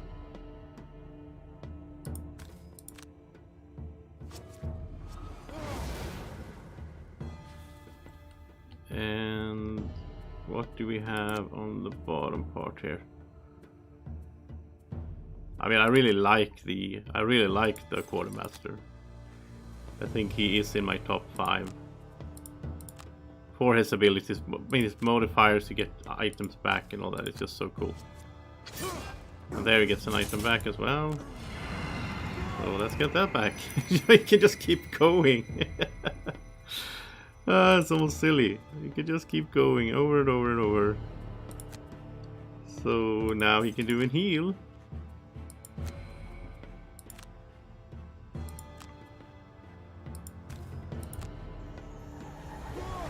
I don't know if it's that fun to play though. Like, there's a lot of clicking back and forth, back and forth, back and forth. So maybe it's not that exciting to play in that sense, but I mean, look at this. I don't even keep track, but I mean, during his turn, how many attacks have he made? I don't know, because now he can do this again. He used the item again because he might get it back. I mean, that's just... Yeah, he's just OP. And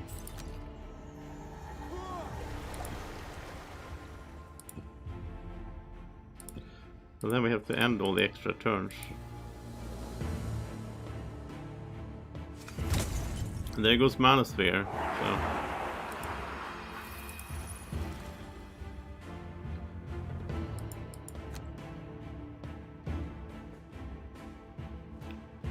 Don't have... Yeah, we need the boots here.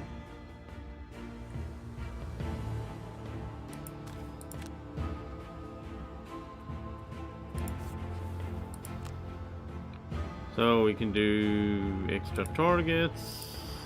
So we can do extra attack.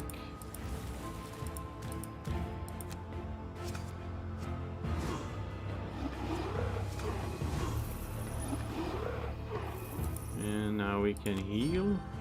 Don't even need to. Yes. Well, okay, he could take one more. But that's the thing, he gets to heal when he... Or extra 1 damage when he consumes a element. And he missed. Like, their only attack they got this round, they missed. And he can't move anywhere though. Still immobilized.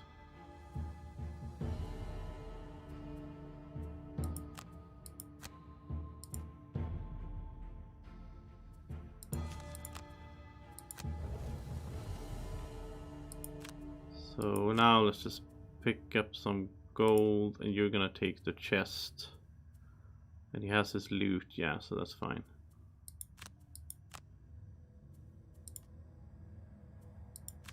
I think we should meet up here and do the whole bag of holding. So everyone gets their small items back. Oh wow, look at that.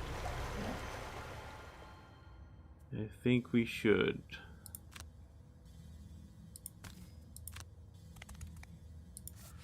He doesn't even need to heal. This is not going to do anything, but...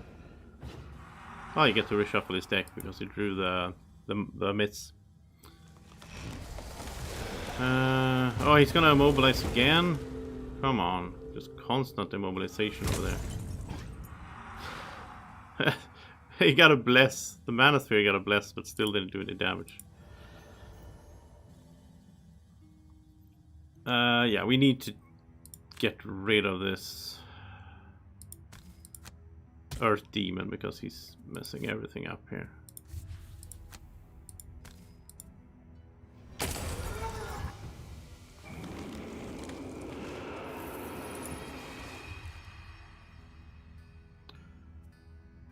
Well, can't really do anything.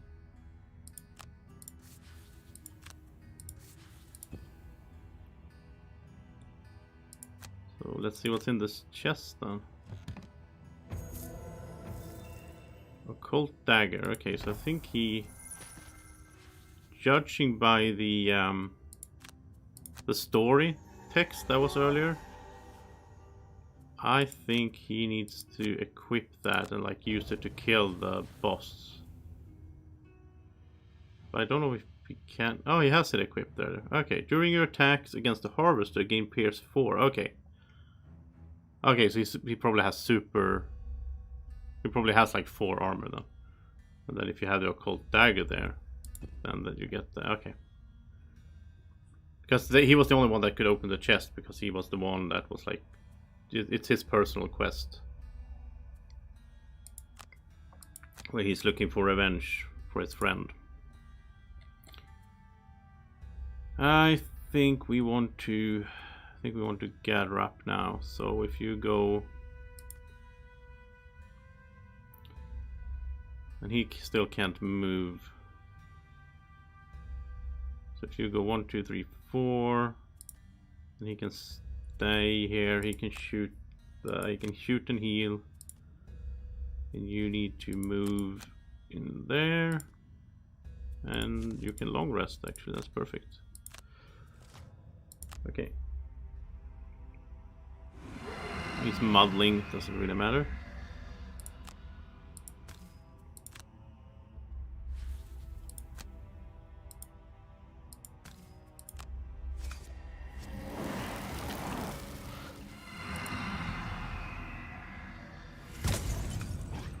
Every time we shoot him, we add a curse to the deck, their deck as well. Because of the doom. It's so good. Alright, so let's just do that. And then we heal, we add light so that he can also pick up a discarded card.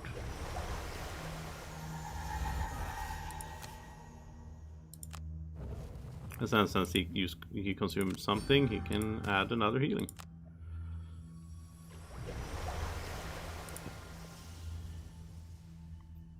So there we go. So everyone is in the right position now for the next round. Oh, okay, he has to use that. Okay.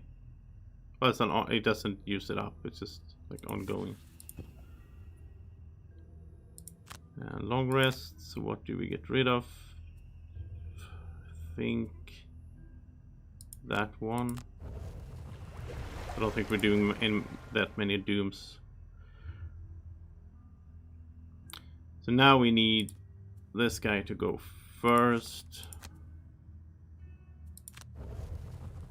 And bag of holding.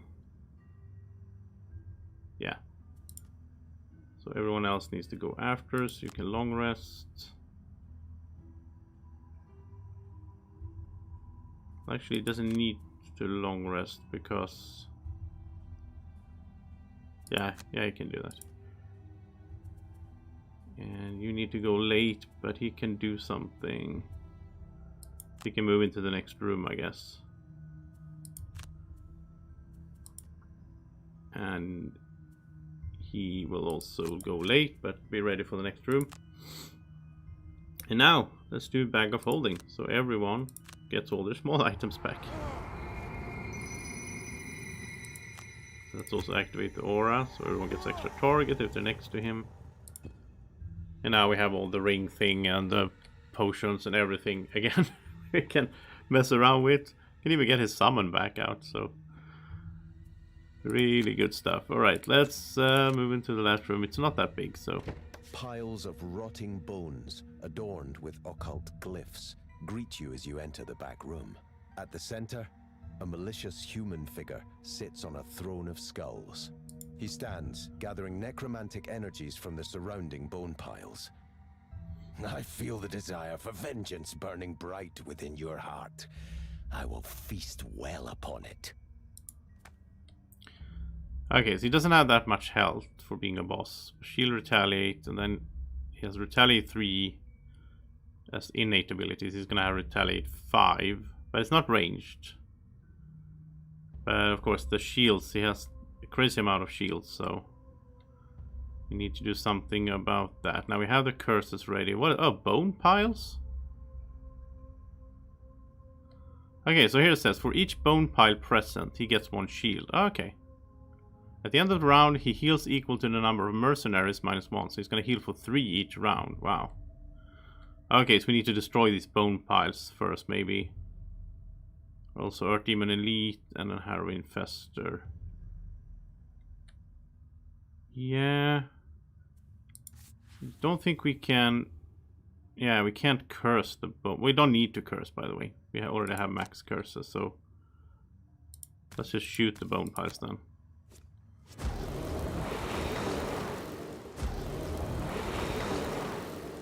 And let's heal up. Let's get the bird ready. This is an interesting room, I think. Yeah, okay, so we need stamina pot. We can do top, bottom.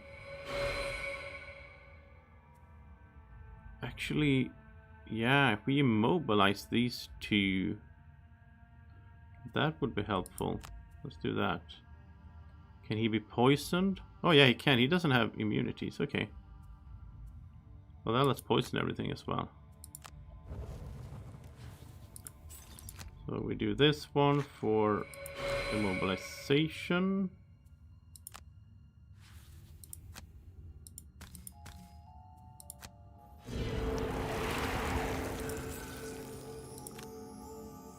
And then here we have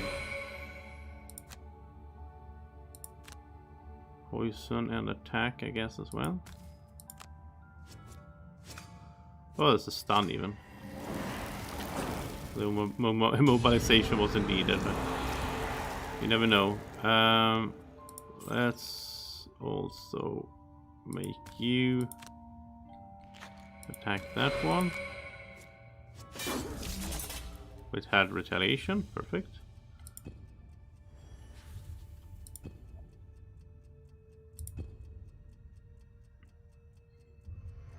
And he's getting even more shields.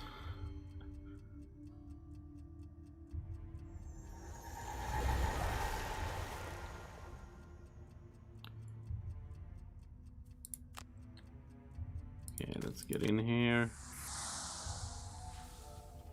Let's get... Yeah, he's done, so it doesn't matter. Put this guy here.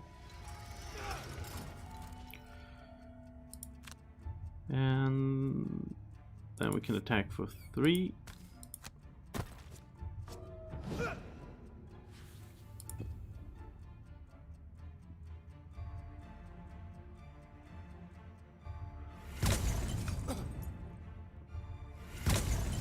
And it gets double, it gets extra targets because it's next to him and he has his aura ready or in play. So that's also sweet. Let's get, what is it we're missing? The sun? Light? Yeah. You're long resting. Doesn't have that many attacks left in him.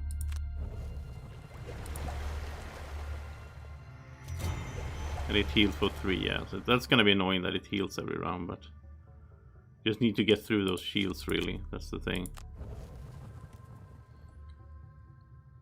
I think we will just keep hitting the bone piles, at least a few of them. That's a Pierce 4 though. That is not bad. But that's a range 2. Oh, that's extra 2 range, yeah. So it's range 4. So you need to get a little bit closer. And let's have you go later. See if someone can move in between. The bird is gonna fly in, so. I kinda like having him close to them for the... But of course he has the thing, so he has Pierce 4 on the Harvester all the time. So this would be nice. That would be perfect there. And I guess we'll do the Doom on it. Suffer 2 damage at the start of each turn. It's gonna counter a bit on the healing it's doing. So now it's gonna move to attack 5, strength and self. Earth Demon wants to heal, which, oh, that's annoying. It's gonna heal him. Come on, Steel Construct. That's 8 damage. Yeah, let's do that. Actually, it could have jumped, so we should have put it on someone else, but okay. Let's see if we can work on these bone piles, I guess.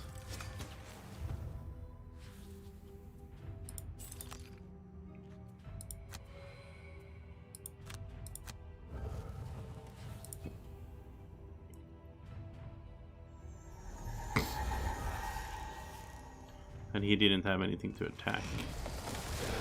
Okay, he healed himself. That's actually better than.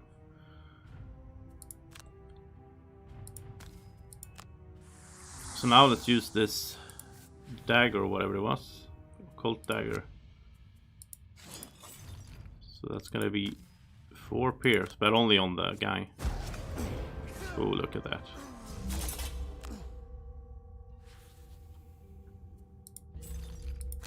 And that's like a constant. He always has that, it seems.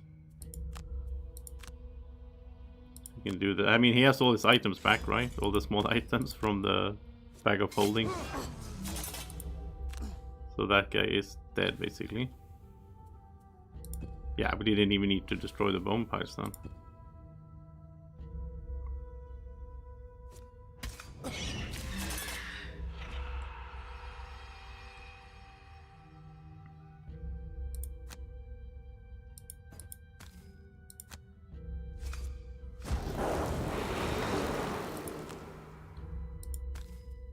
Let's use the rocket boots just for fun.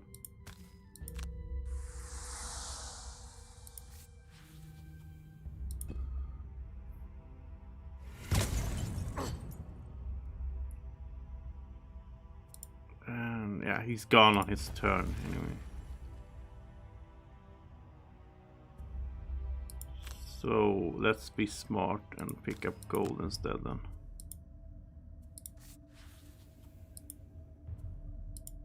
It's tempting to just do that super strong attack, but it's better to get 4 gold.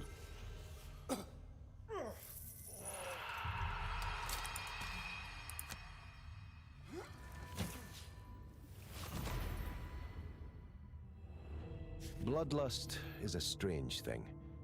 Once it is sated, it leaves a hollow shell of a person behind. The dagger clatters to the floor as a cold, numb feeling spreads through you. The job is done, and it's time to move on, however hard that may be.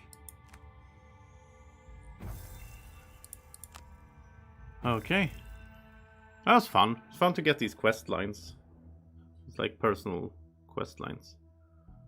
I think it's been like 3 missions in every one, or 2 or 3. No, this was 2 actually.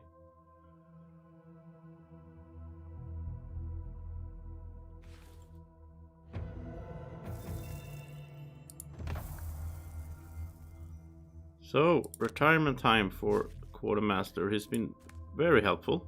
He's been very good to the team. And he killed a bunch as well. Now we get the Boots of Levitation design. I think you fly with them. It sounds like it. Let's see. Boots of Levitation. Yeah, you just gain flying straight up. So, I don't know who should have those, but I mean, I like the idea. Now I like this idea more though. Where was it? The Cloak of Facing. You're flying plus the other effects. Definitely think he should have it instead of the Studded Leather. I think he should have it instead of Robes of Evocation. That's 46. How much do you get for the robes? 20? Oh, we're 1 gold away. 1 gold away from making it happen for him here. So it's sweet to have the ranged damage dealer, mana user fly around and then like stand on top of an obstacle and they can't hit him. And then Wacko can fly, you know. Awesome team here. Yeah, so I guess now we have this one here, the side quest, kill all enemies. But before we do, I guess we should get another character. If we're gonna have another character, we should get it now. Why is that showing that we have a new item?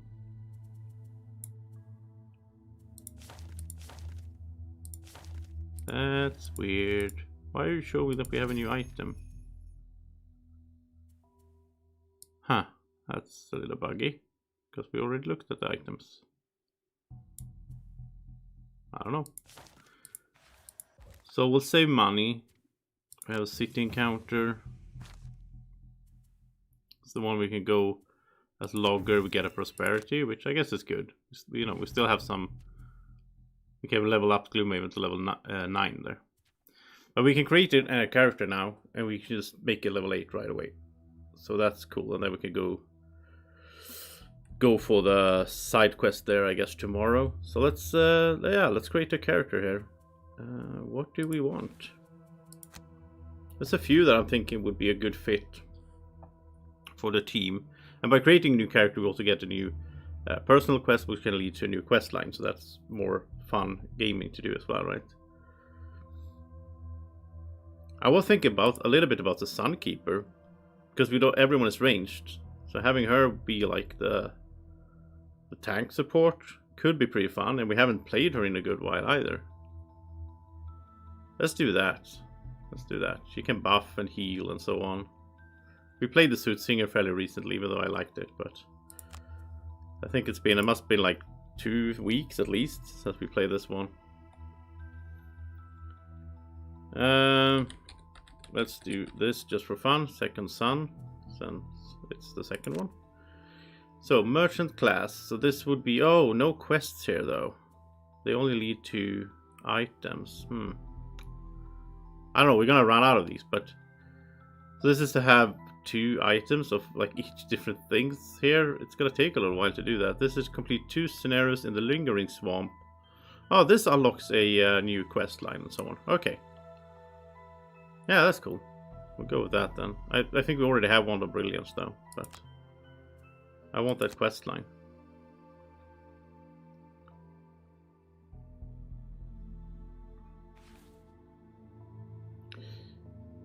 And let's level her up.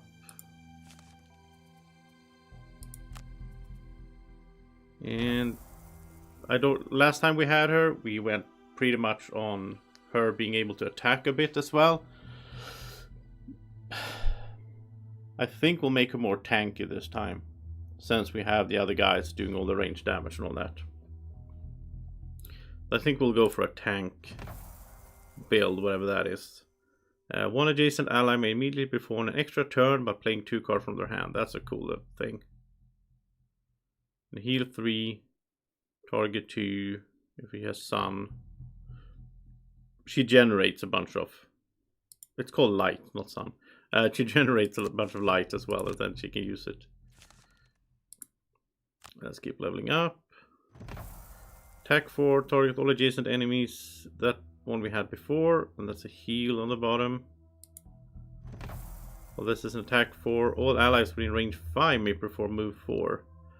That's pretty cool.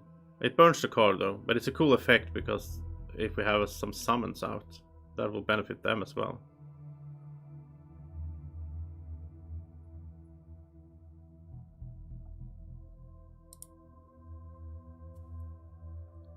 I think we'll take that.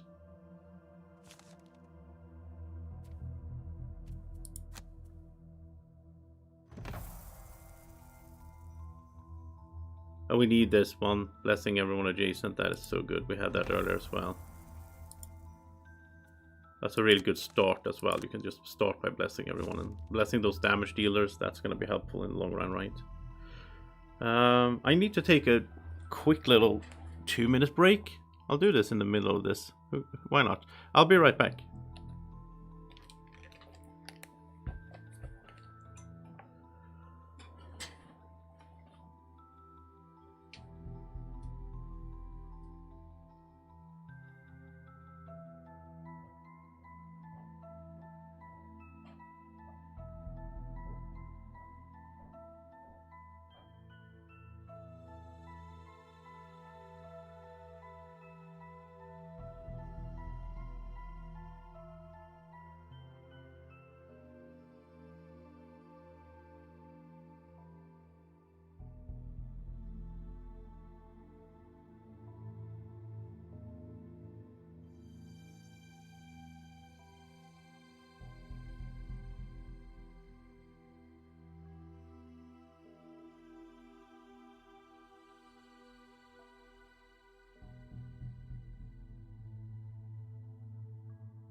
Okay, we're back and ready for doing the leveling up here of her. So we go on with level 5.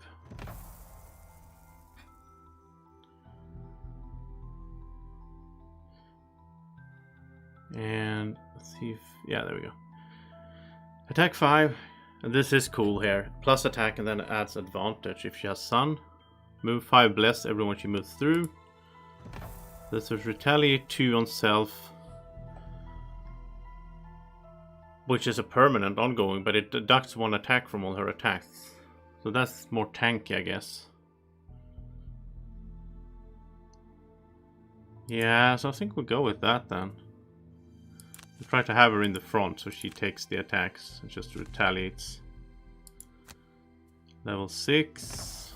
All allies add +1 attack to all their attacks this round. That's good. Or all allies add +2 move. Or an attack 5 strength in all adjacent allies. 1 adjacent ally may perform attack 6. Yeah, I like this one. Okay. I'm trying to take up sort of the things that we didn't use with her when we played her earlier in the campaign. During any of your attack actions, you may use the light, add +2 attack, gain advantage, and... Wow. All attacks. Yeah, she has 11 cards as well, so she can have like a two cards that are ongoing things, I think. But this is shield retaliates. That's more tanky. 1 adjacent ally may recover 1 of their burned cards. Yeah, that's a super effect as well. 2 burned cards if she has the light. Yeah, we have to have that one. We had that previously as well, but it fits into the tank build, and it's also good support there. Because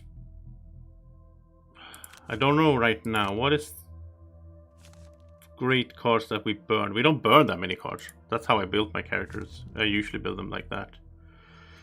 Try to avoid burning. Like we have the AoE stun is burning. I guess. Well, Baneful Hex is in play.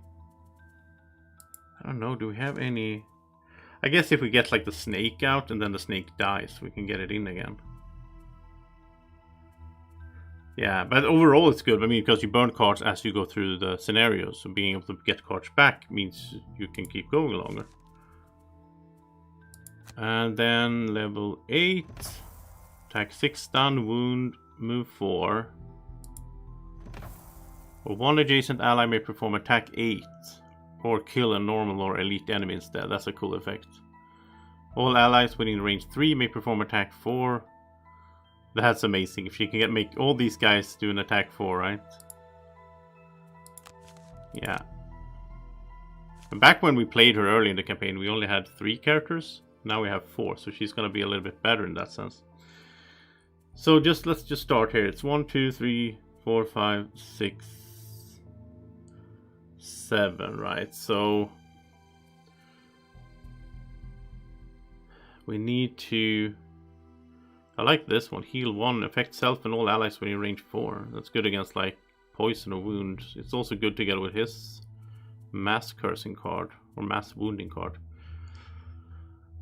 This is retaliate 2 though. I like that. Shield. We'll remove that. We have better now.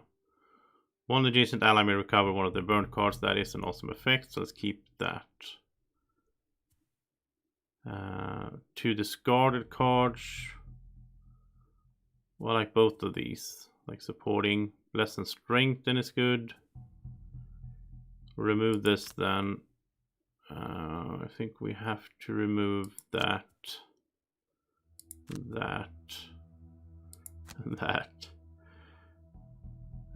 Shield self.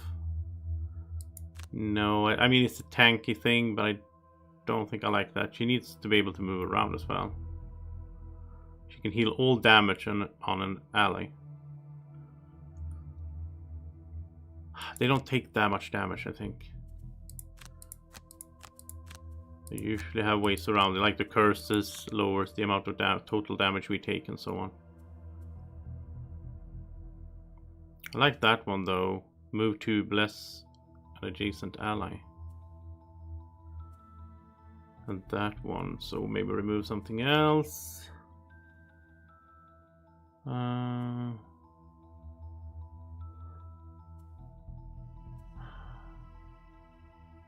I guess we could get rid of this one here. Get that in as well. Now, what kind of movement does she have? I don't think she has. Like move 3. Her best is move 3 right now. Yeah, so she needs to be able to move. So we need to get her some kind of boots. Perks. She starts with 14 perks. Look at that. 14 perks. Wow. So yeah, we don't need to think too much about this then. We just remove -1 card, remove 4 0 cards, replace a -2 with a 0, replace a 0 with a +2, add rolling +1s, and rolling heals is good, rolling stun is good, resilient, we have to have this, it's my favorite one, ignore the negative scenario effects. She can always get everything. 2, yeah, she's just gonna need. This is for light. She's just gonna need one more perk, and when she levels to level 9, she gets that. So, ignore negative item effects. I don't think she needs that right away. Shield self is better. So she could get some item that has a negative effect on her. And if she's gonna be tanky, it kind of makes sense to have like the strongest armor we have there. I don't think we'll start with that. I think instead let's start with boots. And she should have these, I think. Yeah, so she can move 4. They're expensive, but they are also super good. And what else should she have? Stamina pot, of course.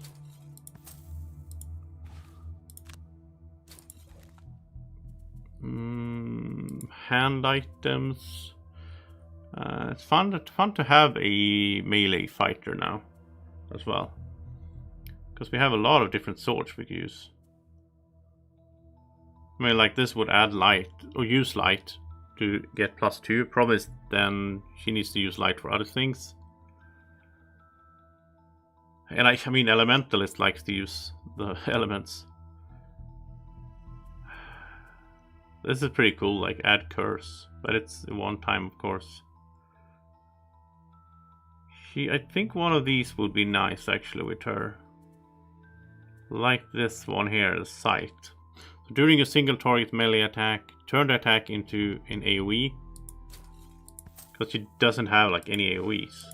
She has single target attacks. So with this here, at least once during the scenario she can get a AoE in there. And that's very good together with the like here, attack 5 against 3 guys, or where is it? Didn't she have another one here that was really strong? No, I probably removed it. Attack 4. Okay, so she's out of gold. I think that was a good setup to get her started. And it's fun to have a bit of different scenario composition now. So we'll see how this goes. Now, I think we'll go for this right away, because I just realized I'm not going to stream tomorrow. I am going to stream... I'm not going to stream daily this week. Looks to be off the coast of the Chained Isle, the ship captain says as he studies the map you found. And I think we only have a few more streams to go before we run out of stuff to do. Well, I won't be mooring anywhere near that wretched place, he says. But I'll get close enough for you to go and explore this underwater cave of yours, with a dinghy and a bit of swimming. It seems like a solid enough deal, so you shake hands and head out into the open water on the captain's trade vessel.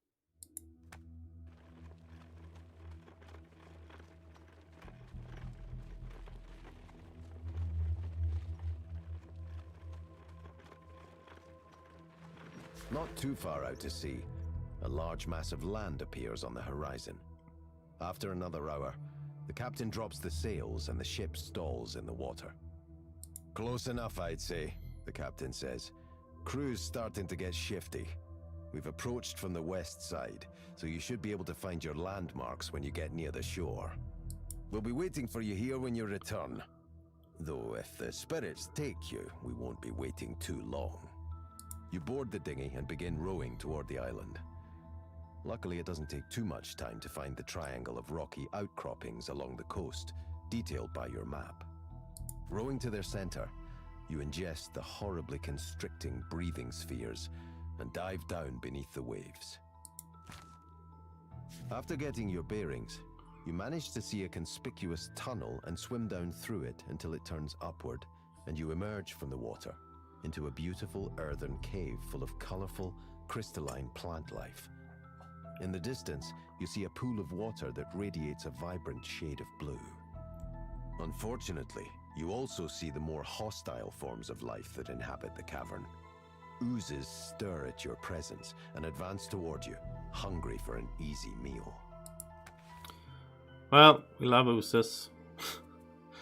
3 annoying enemies in here. So this doesn't matter really, I guess for her, a little bit.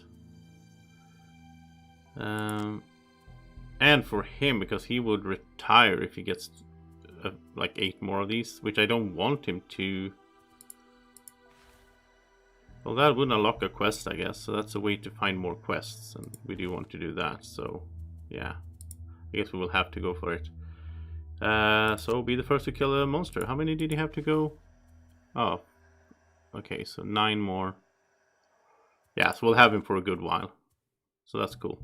So, I mean, that's what we're gonna end up with, like trying to complete these side quests, right?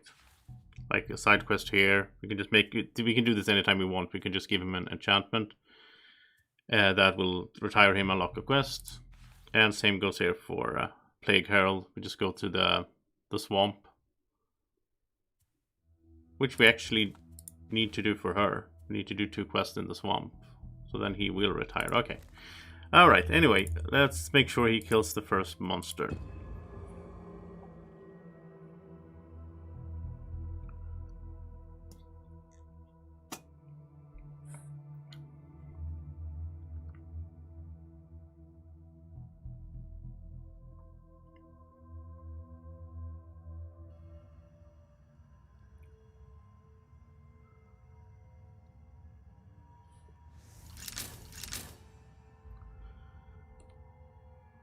So yeah, just kill everything.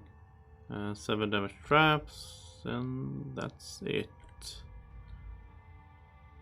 So we have a new setup here, of course, with characters. So if he's gonna be the first to kill, I think we'll just go with double attacking here. Yeah, he could pull it into the trap. Yeah, that should work. And of course she wants to be next to everyone here for to do the bless all adjacent allies. And then on the bottom she could strengthen all adjacent allies as well. That's so good to start off like that. But then she should go first. We also want him to be the first to kill, so that's fine. We can doom an enemy.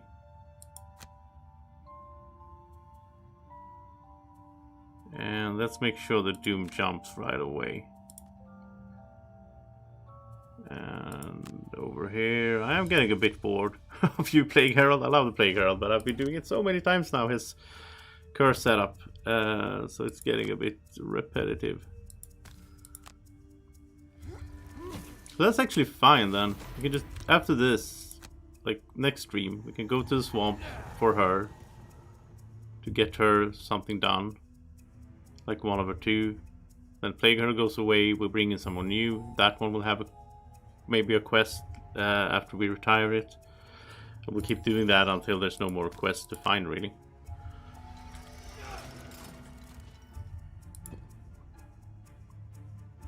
Okay, so let's see. I'm thinking he could take these two. We don't want them to die though. He needs to kill them with the other attack. Because I'm not sure that it counts as killing if it's pulling them through the traps and all that. It's always that, like, uncertainty if that counts. Okay, we have to pull it all the way. Okay, then we don't have a choice. So, we killed it like that. Okay. And there we go. So ice and air. We can do light. And we're gonna do fire and frost there, yeah. So if that did not count, then let's try. Could we possibly kill? We can try. Maybe we can kill one of these.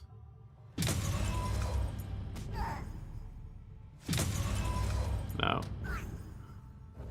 Well, hopefully that counted then. So I don't know.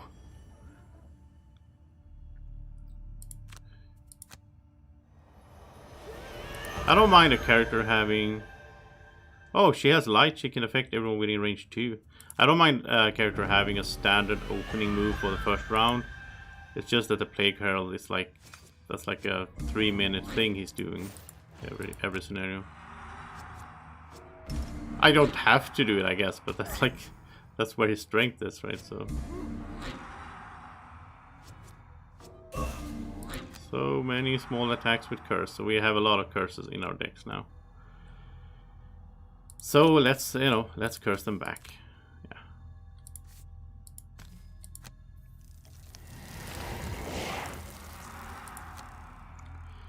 Yeah, I was so pumped earlier today for like, oh, I'm gonna do the boss today. It's gonna be awesome. And then the boss was like the most boring thing ever.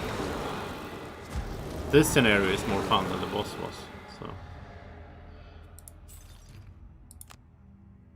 And we get these back. Can of course do this in a few different ways. So we do the ring.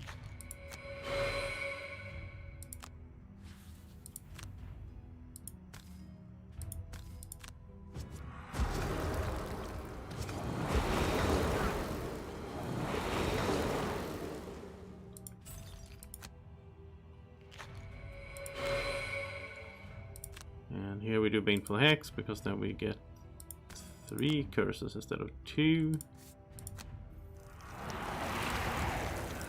And then we need to get that back.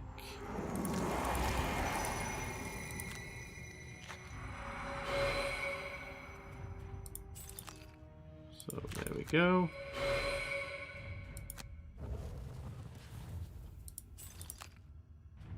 And I think normally I would do Baneful Hex now, but they're not gonna attack. Oh, they already have full. Yeah, let's do Baneful Hex then. So it's done. It's in effect.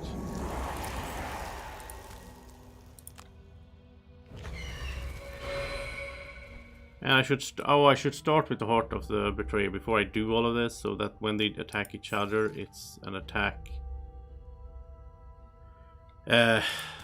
without them having all those curses, right? So this is pretty bad here. Yeah, because he drew a curse. So oh, there is optimization to do. Can always optimize more.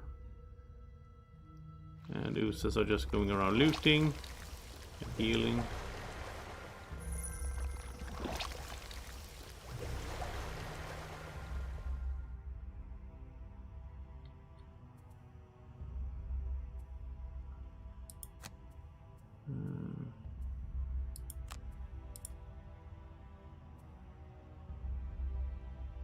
This is good Pierce, I guess.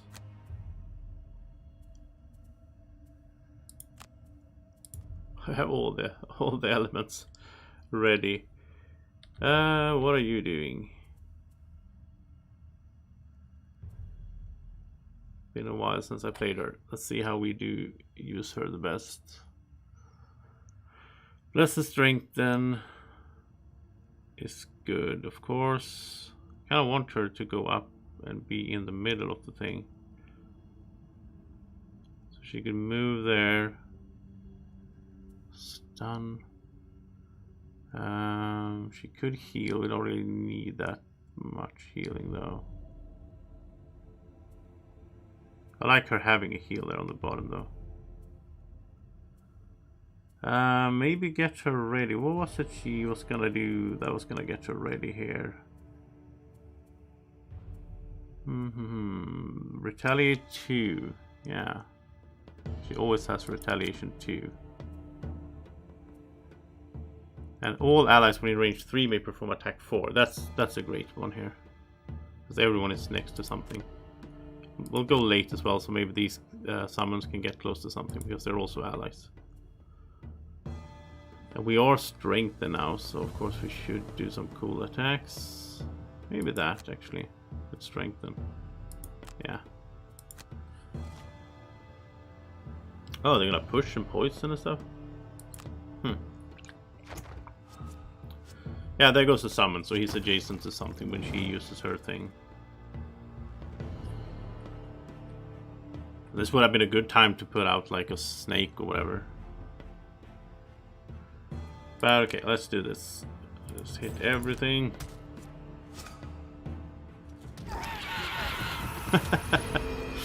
I do like seeing that though, even though it's a little bit silly.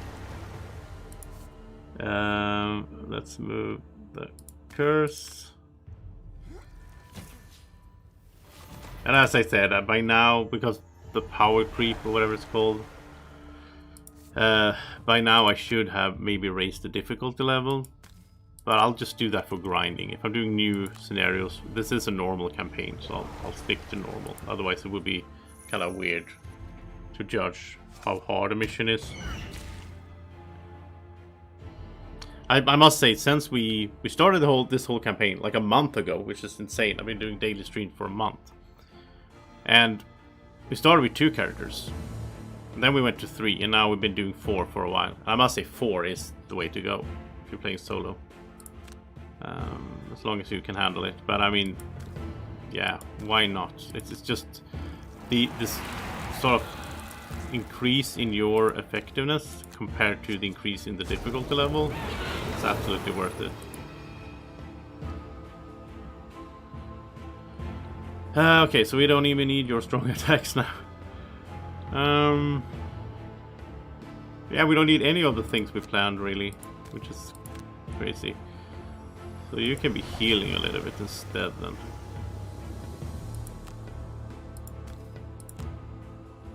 Can't really save the elements though because they go down anyway, but...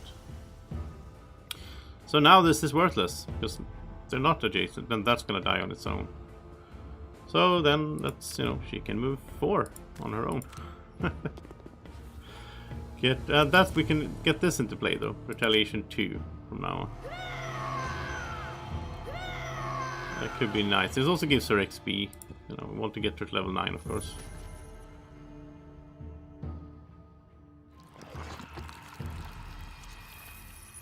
It's funny that she has like a tail. I'm not really sure what kind of race she is in the game. Like, she's some kind of animal stylish. Let's do that. Okay, it has some good moves. That's a decent move. Then we get that active.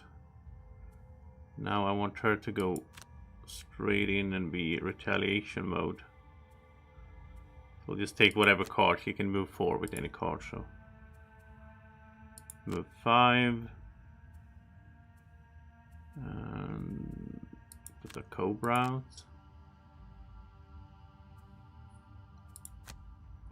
It depends on how cloggy it is. If there's room for a Cobra. That's a lot of oozes. Oh, they're gonna summon as well. Okay. Well, in that case,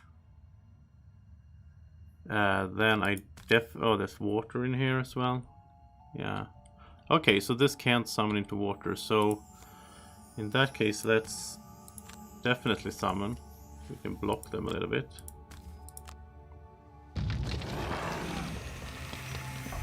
These are gonna curse attack.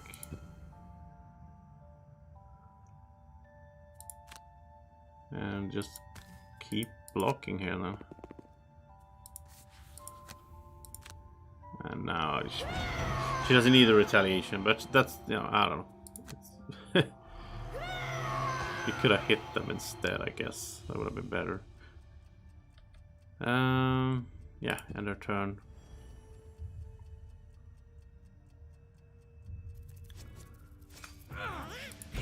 And they're gonna curse us. Oh, don't kill the snake, though. Oh, missed the snake. Okay, fine. I just got it up there. Let's move up here. That's a trap. I didn't see it. It's kind of hard to see it in this. Oh wow, I didn't see that trap. That was bad.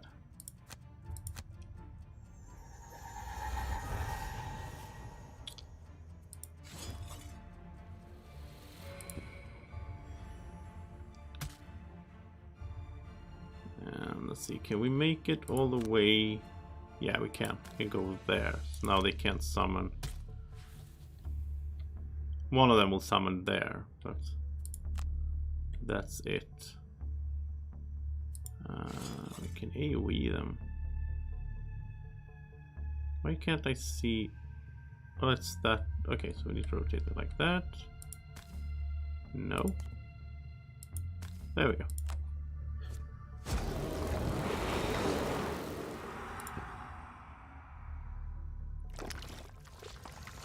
Those are, they are summoning up there, of course, but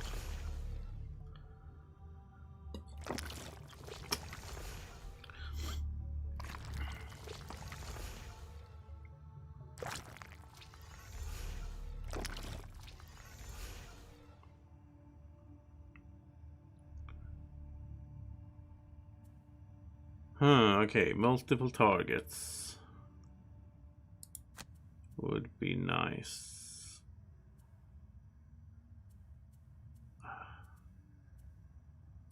Okay.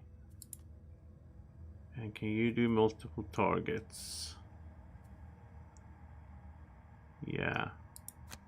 It would be better if we had Earth and Dark.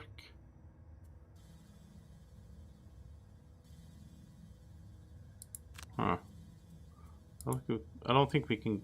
She should have a major mana pot, the Sunkeeper. Because she can go early. She has some early cards. Yeah, we should make that happen.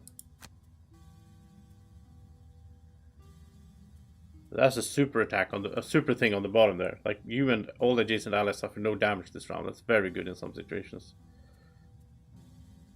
But I guess she will just heal then. Or she can bless. No, let's heal here.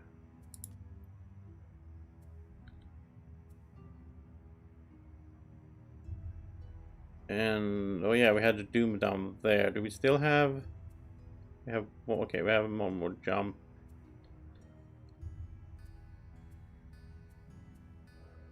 That will heal. I'd rather have one of the other ones, but apply curses. I guess we'll do a curses. I mean, they already have a lot of curses, but they will start using them, I guess.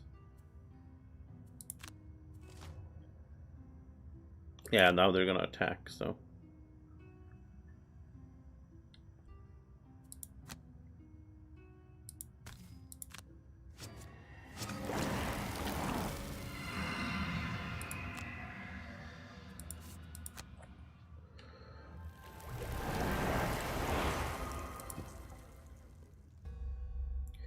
And he's left him behind there. Probably not smart to summon him that early. Oh, the snake got multiple targets, but he used up 2 curses. How many curses do we have with them? Oh, that was the curses, I guess. Okay, that's fine.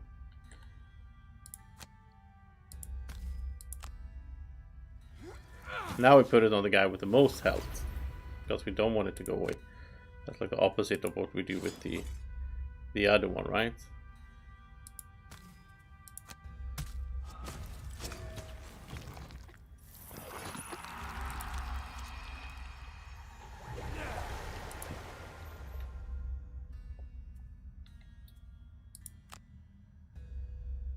Oh, okay, okay. We're not gonna heal. Look at this. We can go in here.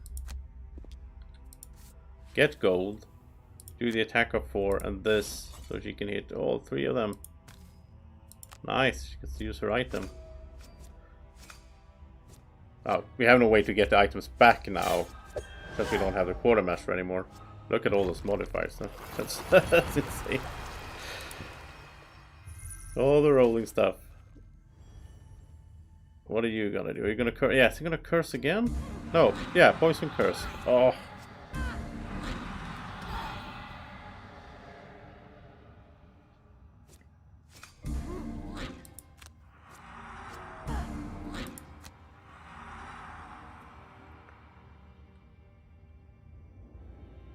Okay, well this changed things a little bit. Let's do this instead then. Get the mana sphere out here. It's, you know, moving decently. Like this rough terrain here as well, so that's gonna slow down everyone down, but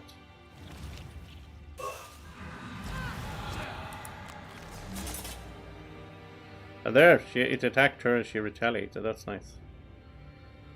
So she gets use out of that card as well.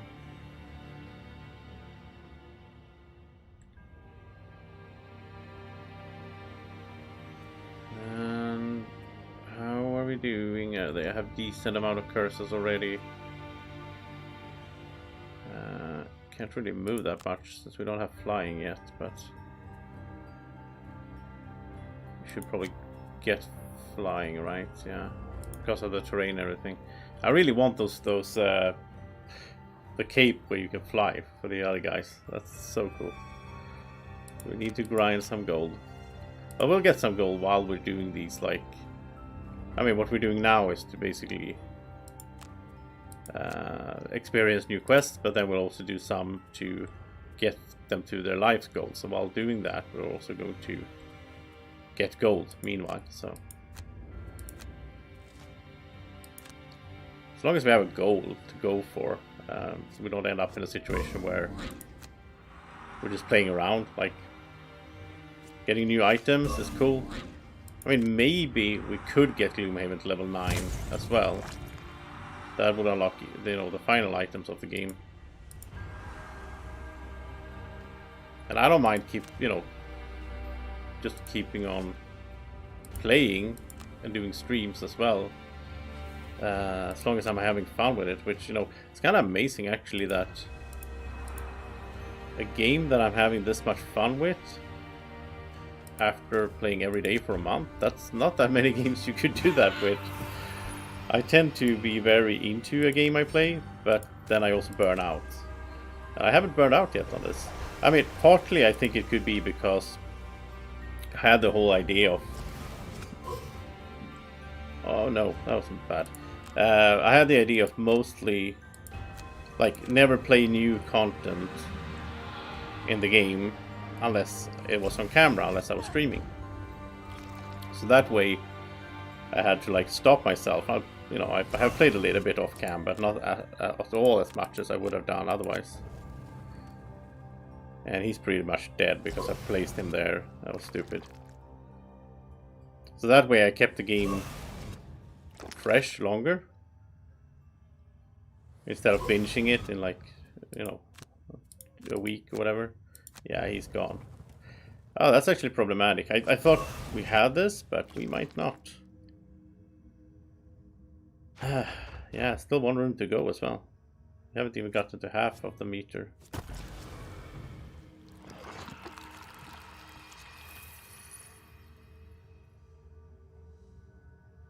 So are we doing... I think we're...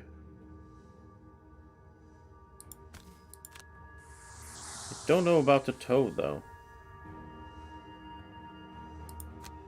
I'll put him out. He's moving kind of slow. I mean, I enchanted the card, so he moves 2 instead of 1. But I'm still afraid that he's gonna just get stuck behind.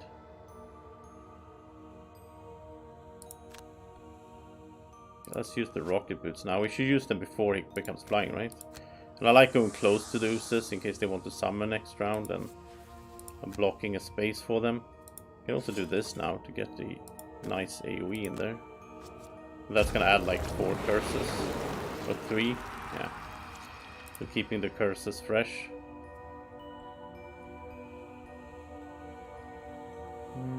Okay, let's move to... We can bless the bird, which is Plague Heralds, I think, right? It must be, yeah. Plague Herald gets blessed, and then you can bless and strengthen. Let's bless... Well, he's out, so let's bless Doomco then.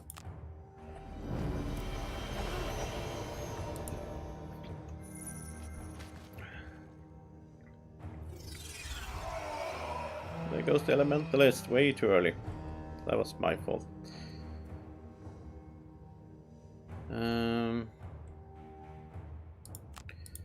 That's okay. It's not the best, maybe, but it's fine. We don't need to. She doesn't need to bless again on everyone. Now this is difficult terrain. So 1, 2, 3, 4. She doesn't get that far. She doesn't have any jumps or anything.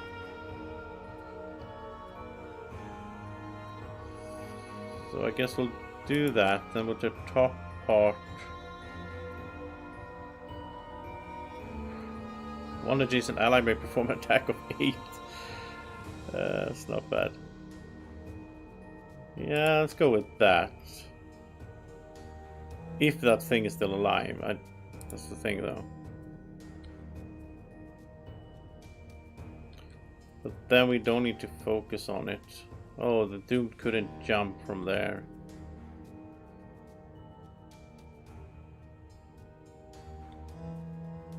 Okay, we'll do this. The Ooze is gonna attack. And that's gonna curse again. Okay, let's hope we can... Oh, there's a curse. Oh, okay, it's gonna get stunned because of the Toad. The Toad can perma-stun. They could just stand there for the rest of the scenario. And the Toad is slowly gonna kill it. It's gonna do like 1 damage every time. And just gonna keep stunning it. As long as he goes before it, but generally Doomstalker goes early, so it's fine. Okay, so let's put the Pierce on here. Not that we really need it for these, but that way... let's see, let's actually make the Toad move then. Attack again. It was a curse, but it's good that he's getting rid of the curses out of our deck, so we don't have them for the stronger attacks. And the stun always goes through anyway, so... Now Plague Herald's getting smashed, but there's a lot of curses in there for them, so... I have a hard time now imagining...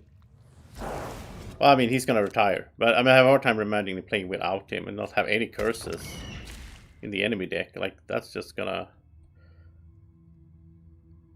be very tough. Okay, let's get more curses in there, like this. That also poison them. So then he can do his mass extinction here. Just give them a little bit of damage there. Now he's poisoned. Would be good if we could get rid of that.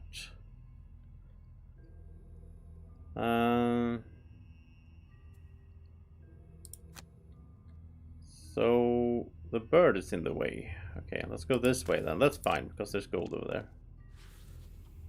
Then when she attacks here, she's also gonna strengthen the Doomstalker. So.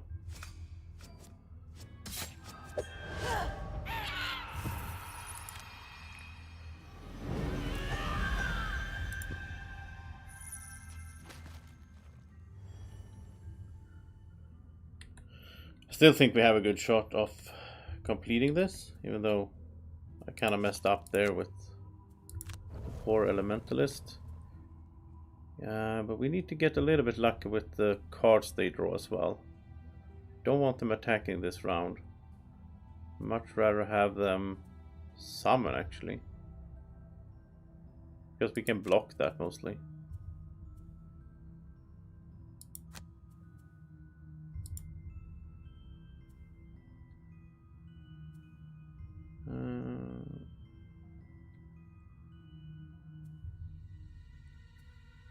Oh, she has another card. She has that one for Retaliate 2. But then she has this one for Retaliate 2 as well. Wow. That's actually pretty cool. I didn't realize that. So she could go in here. But then she needs to go first so that she's the prime target. Because that's going to retaliate for 4. That's huge.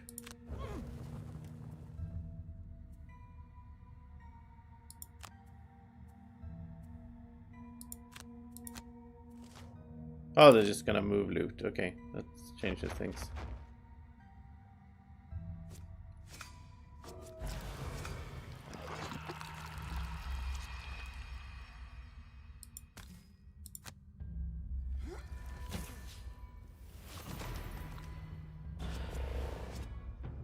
Yeah, this should be fine. So this is cool. He can move here, then he can attack the Doom target. So the Doom target dies. He can move the Doom, or not. Maybe that was he can move the Doom over there, and then he can do this, and now he gets extra attack damage because it's doomed.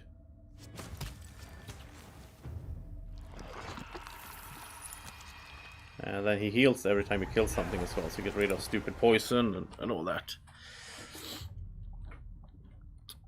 And I kind of want to get rid of the poison on the Plague Herald, but don't have a good way to do that, so let's just bless here. And activate this. So now she has Retaliation 4. Well, it's, the next 5 melee attacks, yeah. But just always has Retaliation 2. Which lowers her attack as well. I don't really need her to be the main DPS or anything.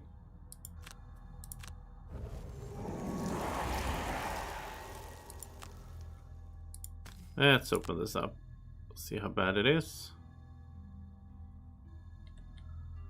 Wow, that was laggy. It's because it was like a red room. What is this? Oh, here's the Drake Elites, or Drakes, and a treasure chest. Nice. That's also why I so much enjoy doing new scenarios, because then you get treasure chests in there. A lot of water here though, but okay. That was probably bad that he opened the door. Because all of this will attack him and he's gonna get smashed. Yeah, that was bad. And he's poisoned, so I can't even heal him. Yeah, don't do that, kids at home. Don't open a door with a guy that is already damaged. The water kind of saves us a little bit because those two guys couldn't reach him. We still have a chance to get some curses, so he might make it, and he has a lot of cards to burn, but that's problematic, of course.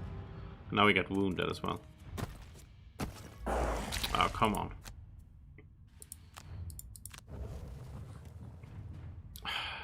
Now comes all the ranged attacks here as well. They can all shoot him.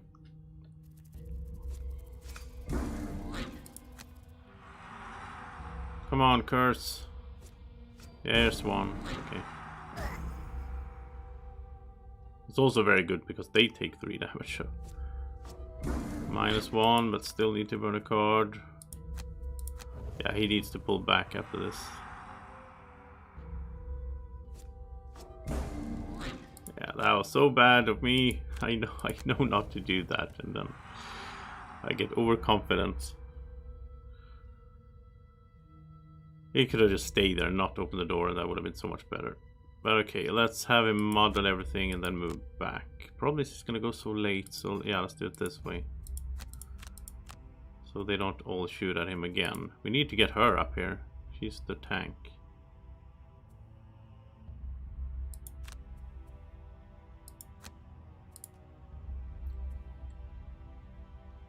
And I mean, he can do massive damage as well.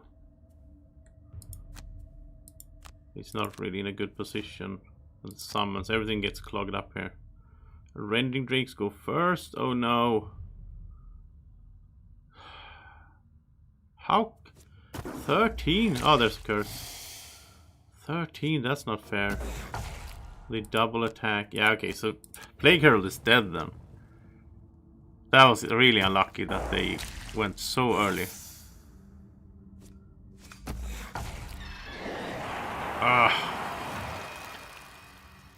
What are the odds? Why are they going so super early for? Yeah, I should have played this totally different. He should have stayed back. She should have gone up here. I mean, we have a tank now. I'm not used to having a tanky character, but I made it because I thought it would be a good fit for this team to help the ranged guys out, and then I don't use it properly. So, okay, well then, go with that. Still think we can make it. In a way, Doomstalker is so important to stay alive because he has like, what is it, 3 summons now? Oh, nice frog, got the bless.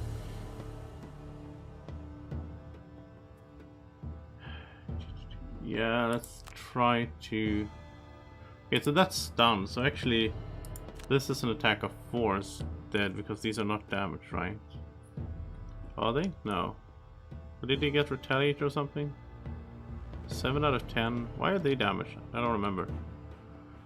Okay, so in that case, that is better anyway now.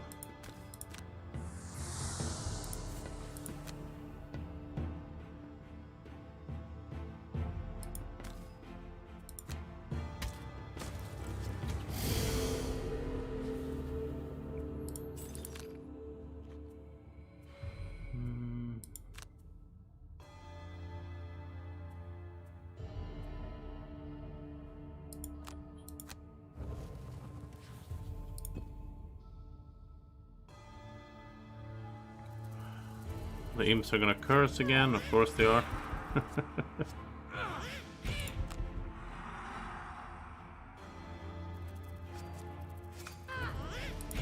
I think there should be a character that can make a have a summoned imp that just goes around curses. I don't think there's an imp summon. Now we don't have Baneful Hex, so as we can see here, they all survive because of that. It would have been a big difference otherwise. If we fail this, then I'm going to bed, because we shouldn't fail this mission. Like, it's not that hard. It's just me playing stupid. Alright. So then let's get some Doom on them, because we need to make them to start taking damage, and they have their armor and all that. And she will get attacked, so let's have Retaliation 5 this round. That's not bad.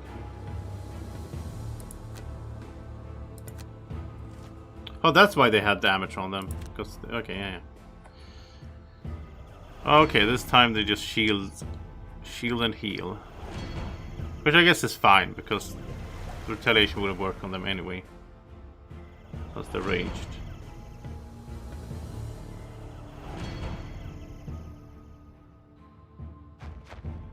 You need to catch up, buddy. And you. Oh, Cobra's here. That's a curse miss, yeah. There's so many curses in our decks. And another curse, but he still gets stunned. Like, he's gonna be perma stunned over there. He's slowly gonna die. Let's start having this on the... I was gonna say birch, but the imps. And let's shoot...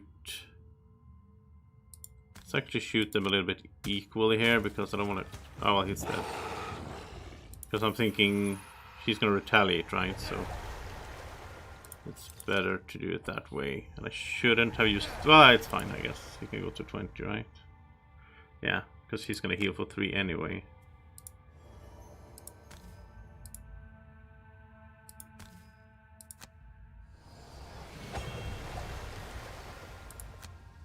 Okay, so shield retaliates.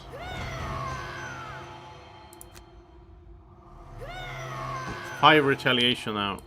2 shields. Oh, it still did damage though. It takes 5.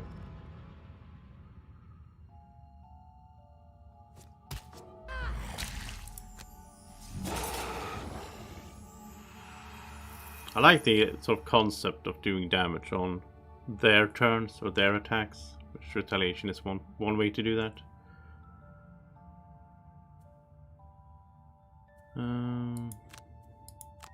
Okay.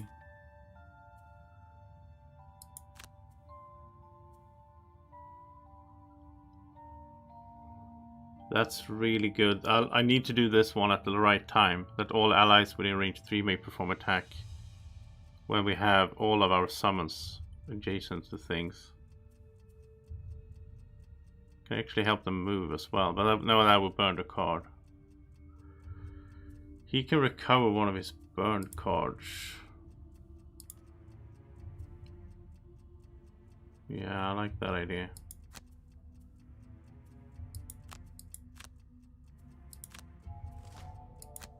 And Oos wants to summon. Well, I can't. They're gonna shield, heal, strengthen. And they're just gonna heal. Okay, so you know, no damage on us this round,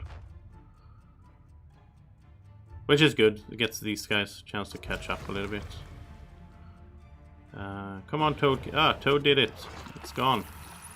So now we need to get out of the doorway so that these guys can act. So I think we should actually move back. I think we should move back. Nice, so that's gonna die. Okay, so let's move back here. I do want that treasure chest though, if we have a chance to get it. And I just moved back. Yeah. Okay, so yeah, let's move back with her as well then. Otherwise I can't give him back the card.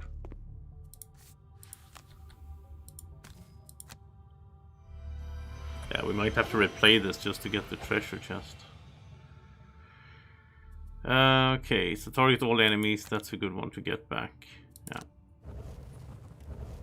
Oh, he could actually get back the one with the doom jumping. So then we can have the doom jumping again. Oh, that would have been sweet, actually. But he wouldn't have a chance to use it before that thing dies anyway.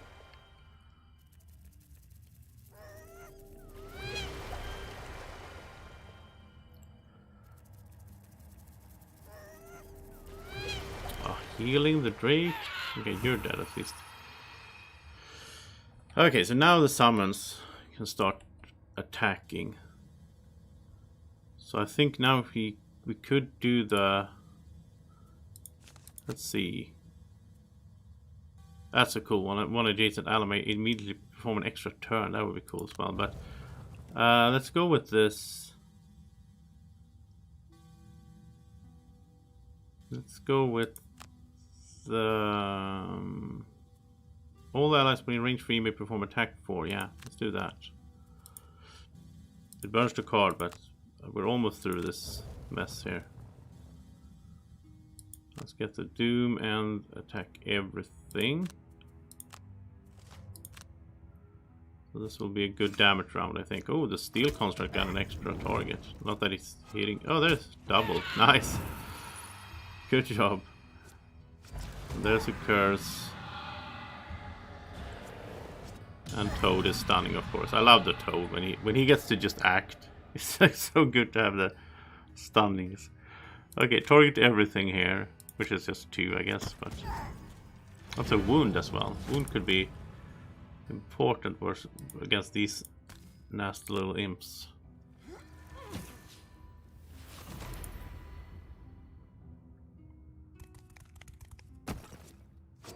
It's actually good that they get down here before she gets to use her card.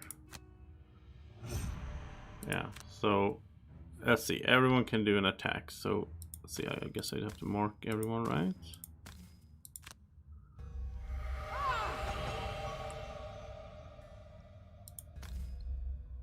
Confirm target. Oh, I don't get to control the action, of course. Yeah. Otherwise, I would have liked to stun the other one, but And you can't, and the snake can't, obviously. It just says an attack of attack 4. But the range value, shouldn't that be his range value? Which would have been 3? I don't know. I don't know.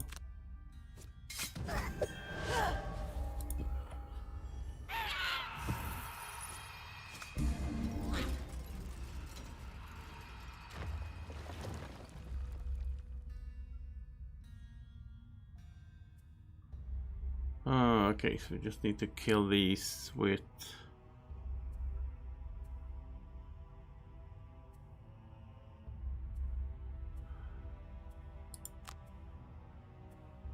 Yeah, we don't really have that many options.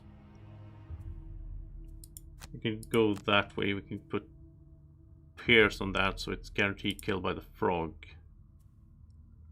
I think she should get the treasure chest, because if it's like an item or whatever, she doesn't have that many items right now.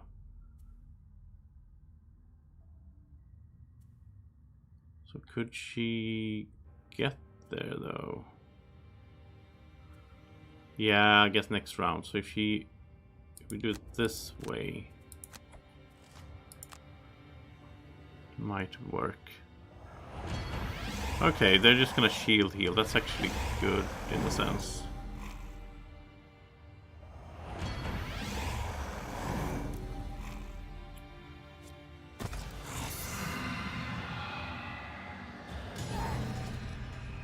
That's stunned again. Let's get that Doom on it so it doesn't have any shields. Then we'll just let the...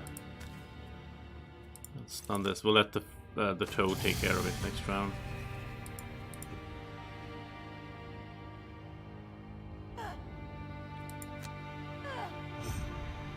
And if she moves here, she can bless the toad.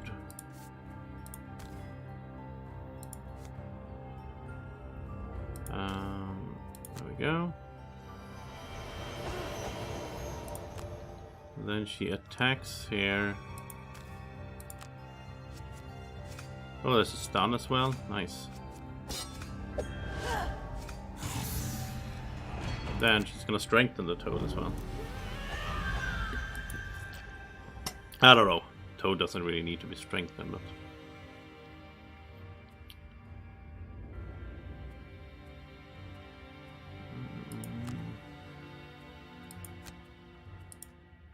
Okay, so this round I would like her to start running towards the treasure chest if she's gonna have a chance to make it. But then something needs to die before that because they're kind of in the way. Okay, Imp is gone.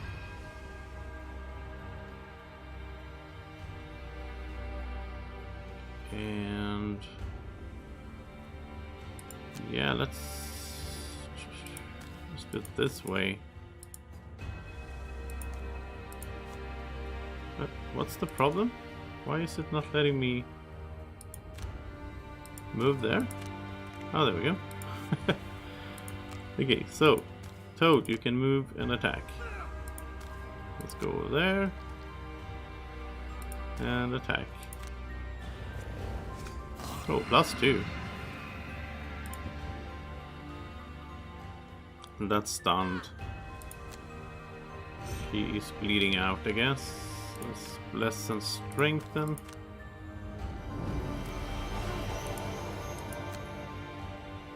And then start running.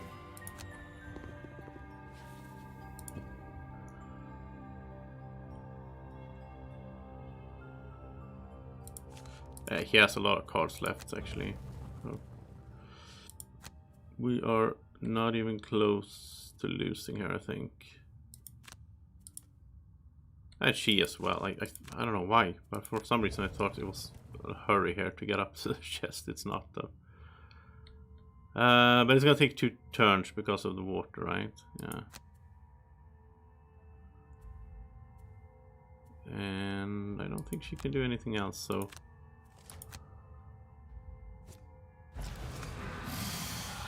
I just hope these guys don't... Oh yeah, I don't want them to kill it this round because then she doesn't have enough time to get to the... Oh, there's 12 gold on the ground. Nice. Yeah, okay, so it's a good thing they didn't kill it there, because then we would have missed the treasure chest. It's perma-stun though, okay, so it will never get sacked. Here we go. Alright, that's fine. The summons are gonna kill the thing next round. Doomstalker can pick up some gold. She'll pick up the treasure chest. Yeah. It goes first. It's gonna shield heal, okay. Well, it might survive. Oh, it just survived. Yeah, it just healed the poison, so it's not gonna survive. There you go. Is there any double piles over here? It's 4. I think there's like 8 under the toad, but it doesn't. We can't get there.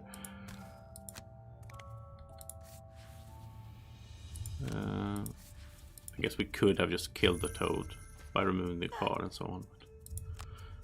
Okay, let's get this chest here. She's bleeding out almost, but it's fine. What is this? A wave crest. Oh, new item. That's cool. I'm almost expecting to get like some design that we already unlocked, or like 10 gold or whatever. Finally, a peace falls over the cavern, and you take a moment to savor the calm. You'd love to spend hours here, so far removed from the rigors and annoyances of everyday life. But the captain said he wouldn't wait long, and getting stranded here would certainly not be ideal. You take one last moment to breathe it all in, then head back through the cave and jump into the underwater tunnel. Luckily, the merchant ship is still right where you left it, so you row over to its side and get hoisted back on board. Yeah, so I mean, 2 out of the 4 characters died like halfway through, and we still made it without any real problem. So that's kind of crazy. It took longer though. It would have taken away a shorter time if all 4 had been around. Since there was 2 big damage dealers as well. But I mean, those summons, just a Doomstalker with his summons, they can take out so much. He doesn't even have... I really like the Doomstalker. He doesn't even have like super strong attacks, but the captain just keeps going. Eye towards you, as if perhaps you might be possessed by whatever spirits he's afraid of. But somehow you pass muster, and the ship sails back to Gloomhaven. And the dooms and everything. It's so good.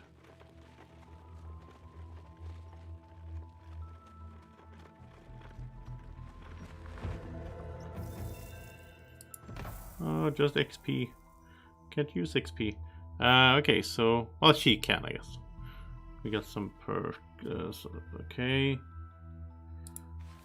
Yeah, so he needs 8 more perk points. She needs to go to the swamp, which means he will retire, sadly. I don't even know what to do in the Lingering Swamp. We don't have that many quests. Well, we have like... She needs to do 2. It's gonna have to be this one, and that one, I think, because that is kind of annoying. We only have 3 quests here. There's probably more that we haven't unlocked. Let's look at the city encounter. We can try some food. We'll do that because we get blessed for only 3 gold each. It's a good deal. Speaking of gold, I don't think we have enough to really do anything here.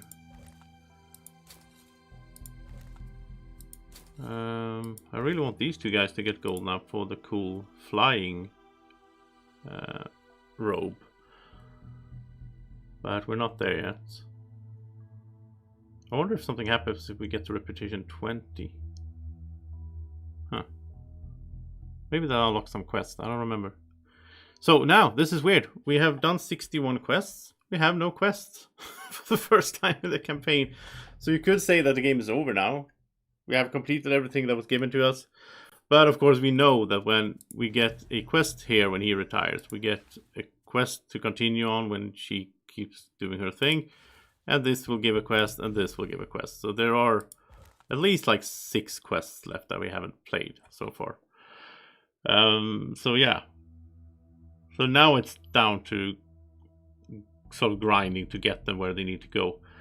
I'm not sure if we're gonna go. If we go Lingering Swamp right away, then Plague Herald is gone. And he is very useful. I don't know. Maybe we should.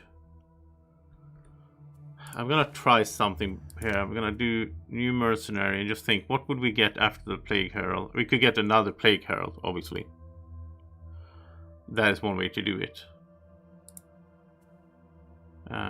Which I don't think I would like to do. I like variation. But we could get the Soothsinger and spec her to be cursing. Last time we had her, we spec her to be more healing. Or like buffing. So if she goes curse route, let's go with that. And we'll just call her Second Song. My imagination is very bad when it comes to naming characters. Okay, so this is boring though. Because none of these lead to quests. Which might mean we're done. Maybe there are no more quests. We can unlock this way. Because this is Wand of Storms, Chain Hood. We don't have these items. This has become exhausted 12 times. That's very easy to do though. So let's go for that just to get the Chain Hood, I guess. And we also get Prosperity, which will get us level 9 with Gloomhaven, which will get new items in the shop, which is fun. But I'm actually just gonna... This is kind of silly. I'm just gonna do another one here. And again, third song. And yeah, there's no more quests, I think. We already have that armor, we already have that blade. So it's like kill 8 forest imps. I want to see if... I wonder if there are any more quests at all. I don't think so.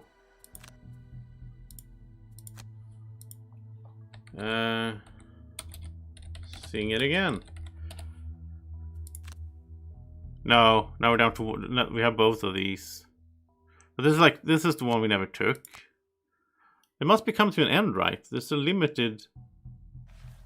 I don't think we can just keep going.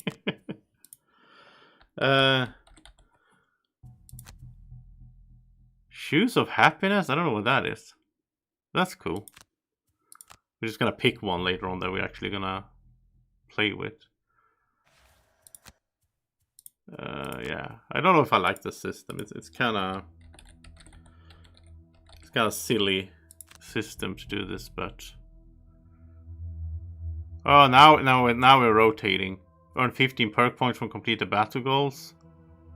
Kill 20 bandits or cultists. We've seen these, yeah, so they will rotate and it's never ending then. But of course we can't get new stuff. Major cure potion though. I don't have that. There's obviously a few more things we could find here.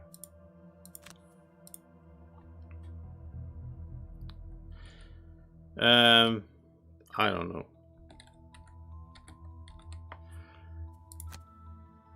know. Shoes of Weapon, Storm Blade, kill 15 Vermlings. Okay, I'll go one more. I'll go one more. See what we get there.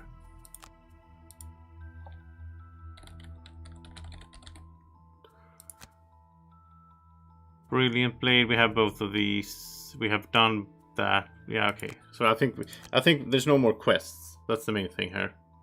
I don't think there's any more quests we can find by doing this. So yeah, these are even the same thing. Oh, this is gonna be a bit fiddly, but make sure I don't delete the wrong thing. So we don't care about that. Feels like a bit exploited to do it this way, but we already completed the game, so yeah, Major Cure Potion. I'm curious what that is, but I'm not gonna go through a whole character just to see.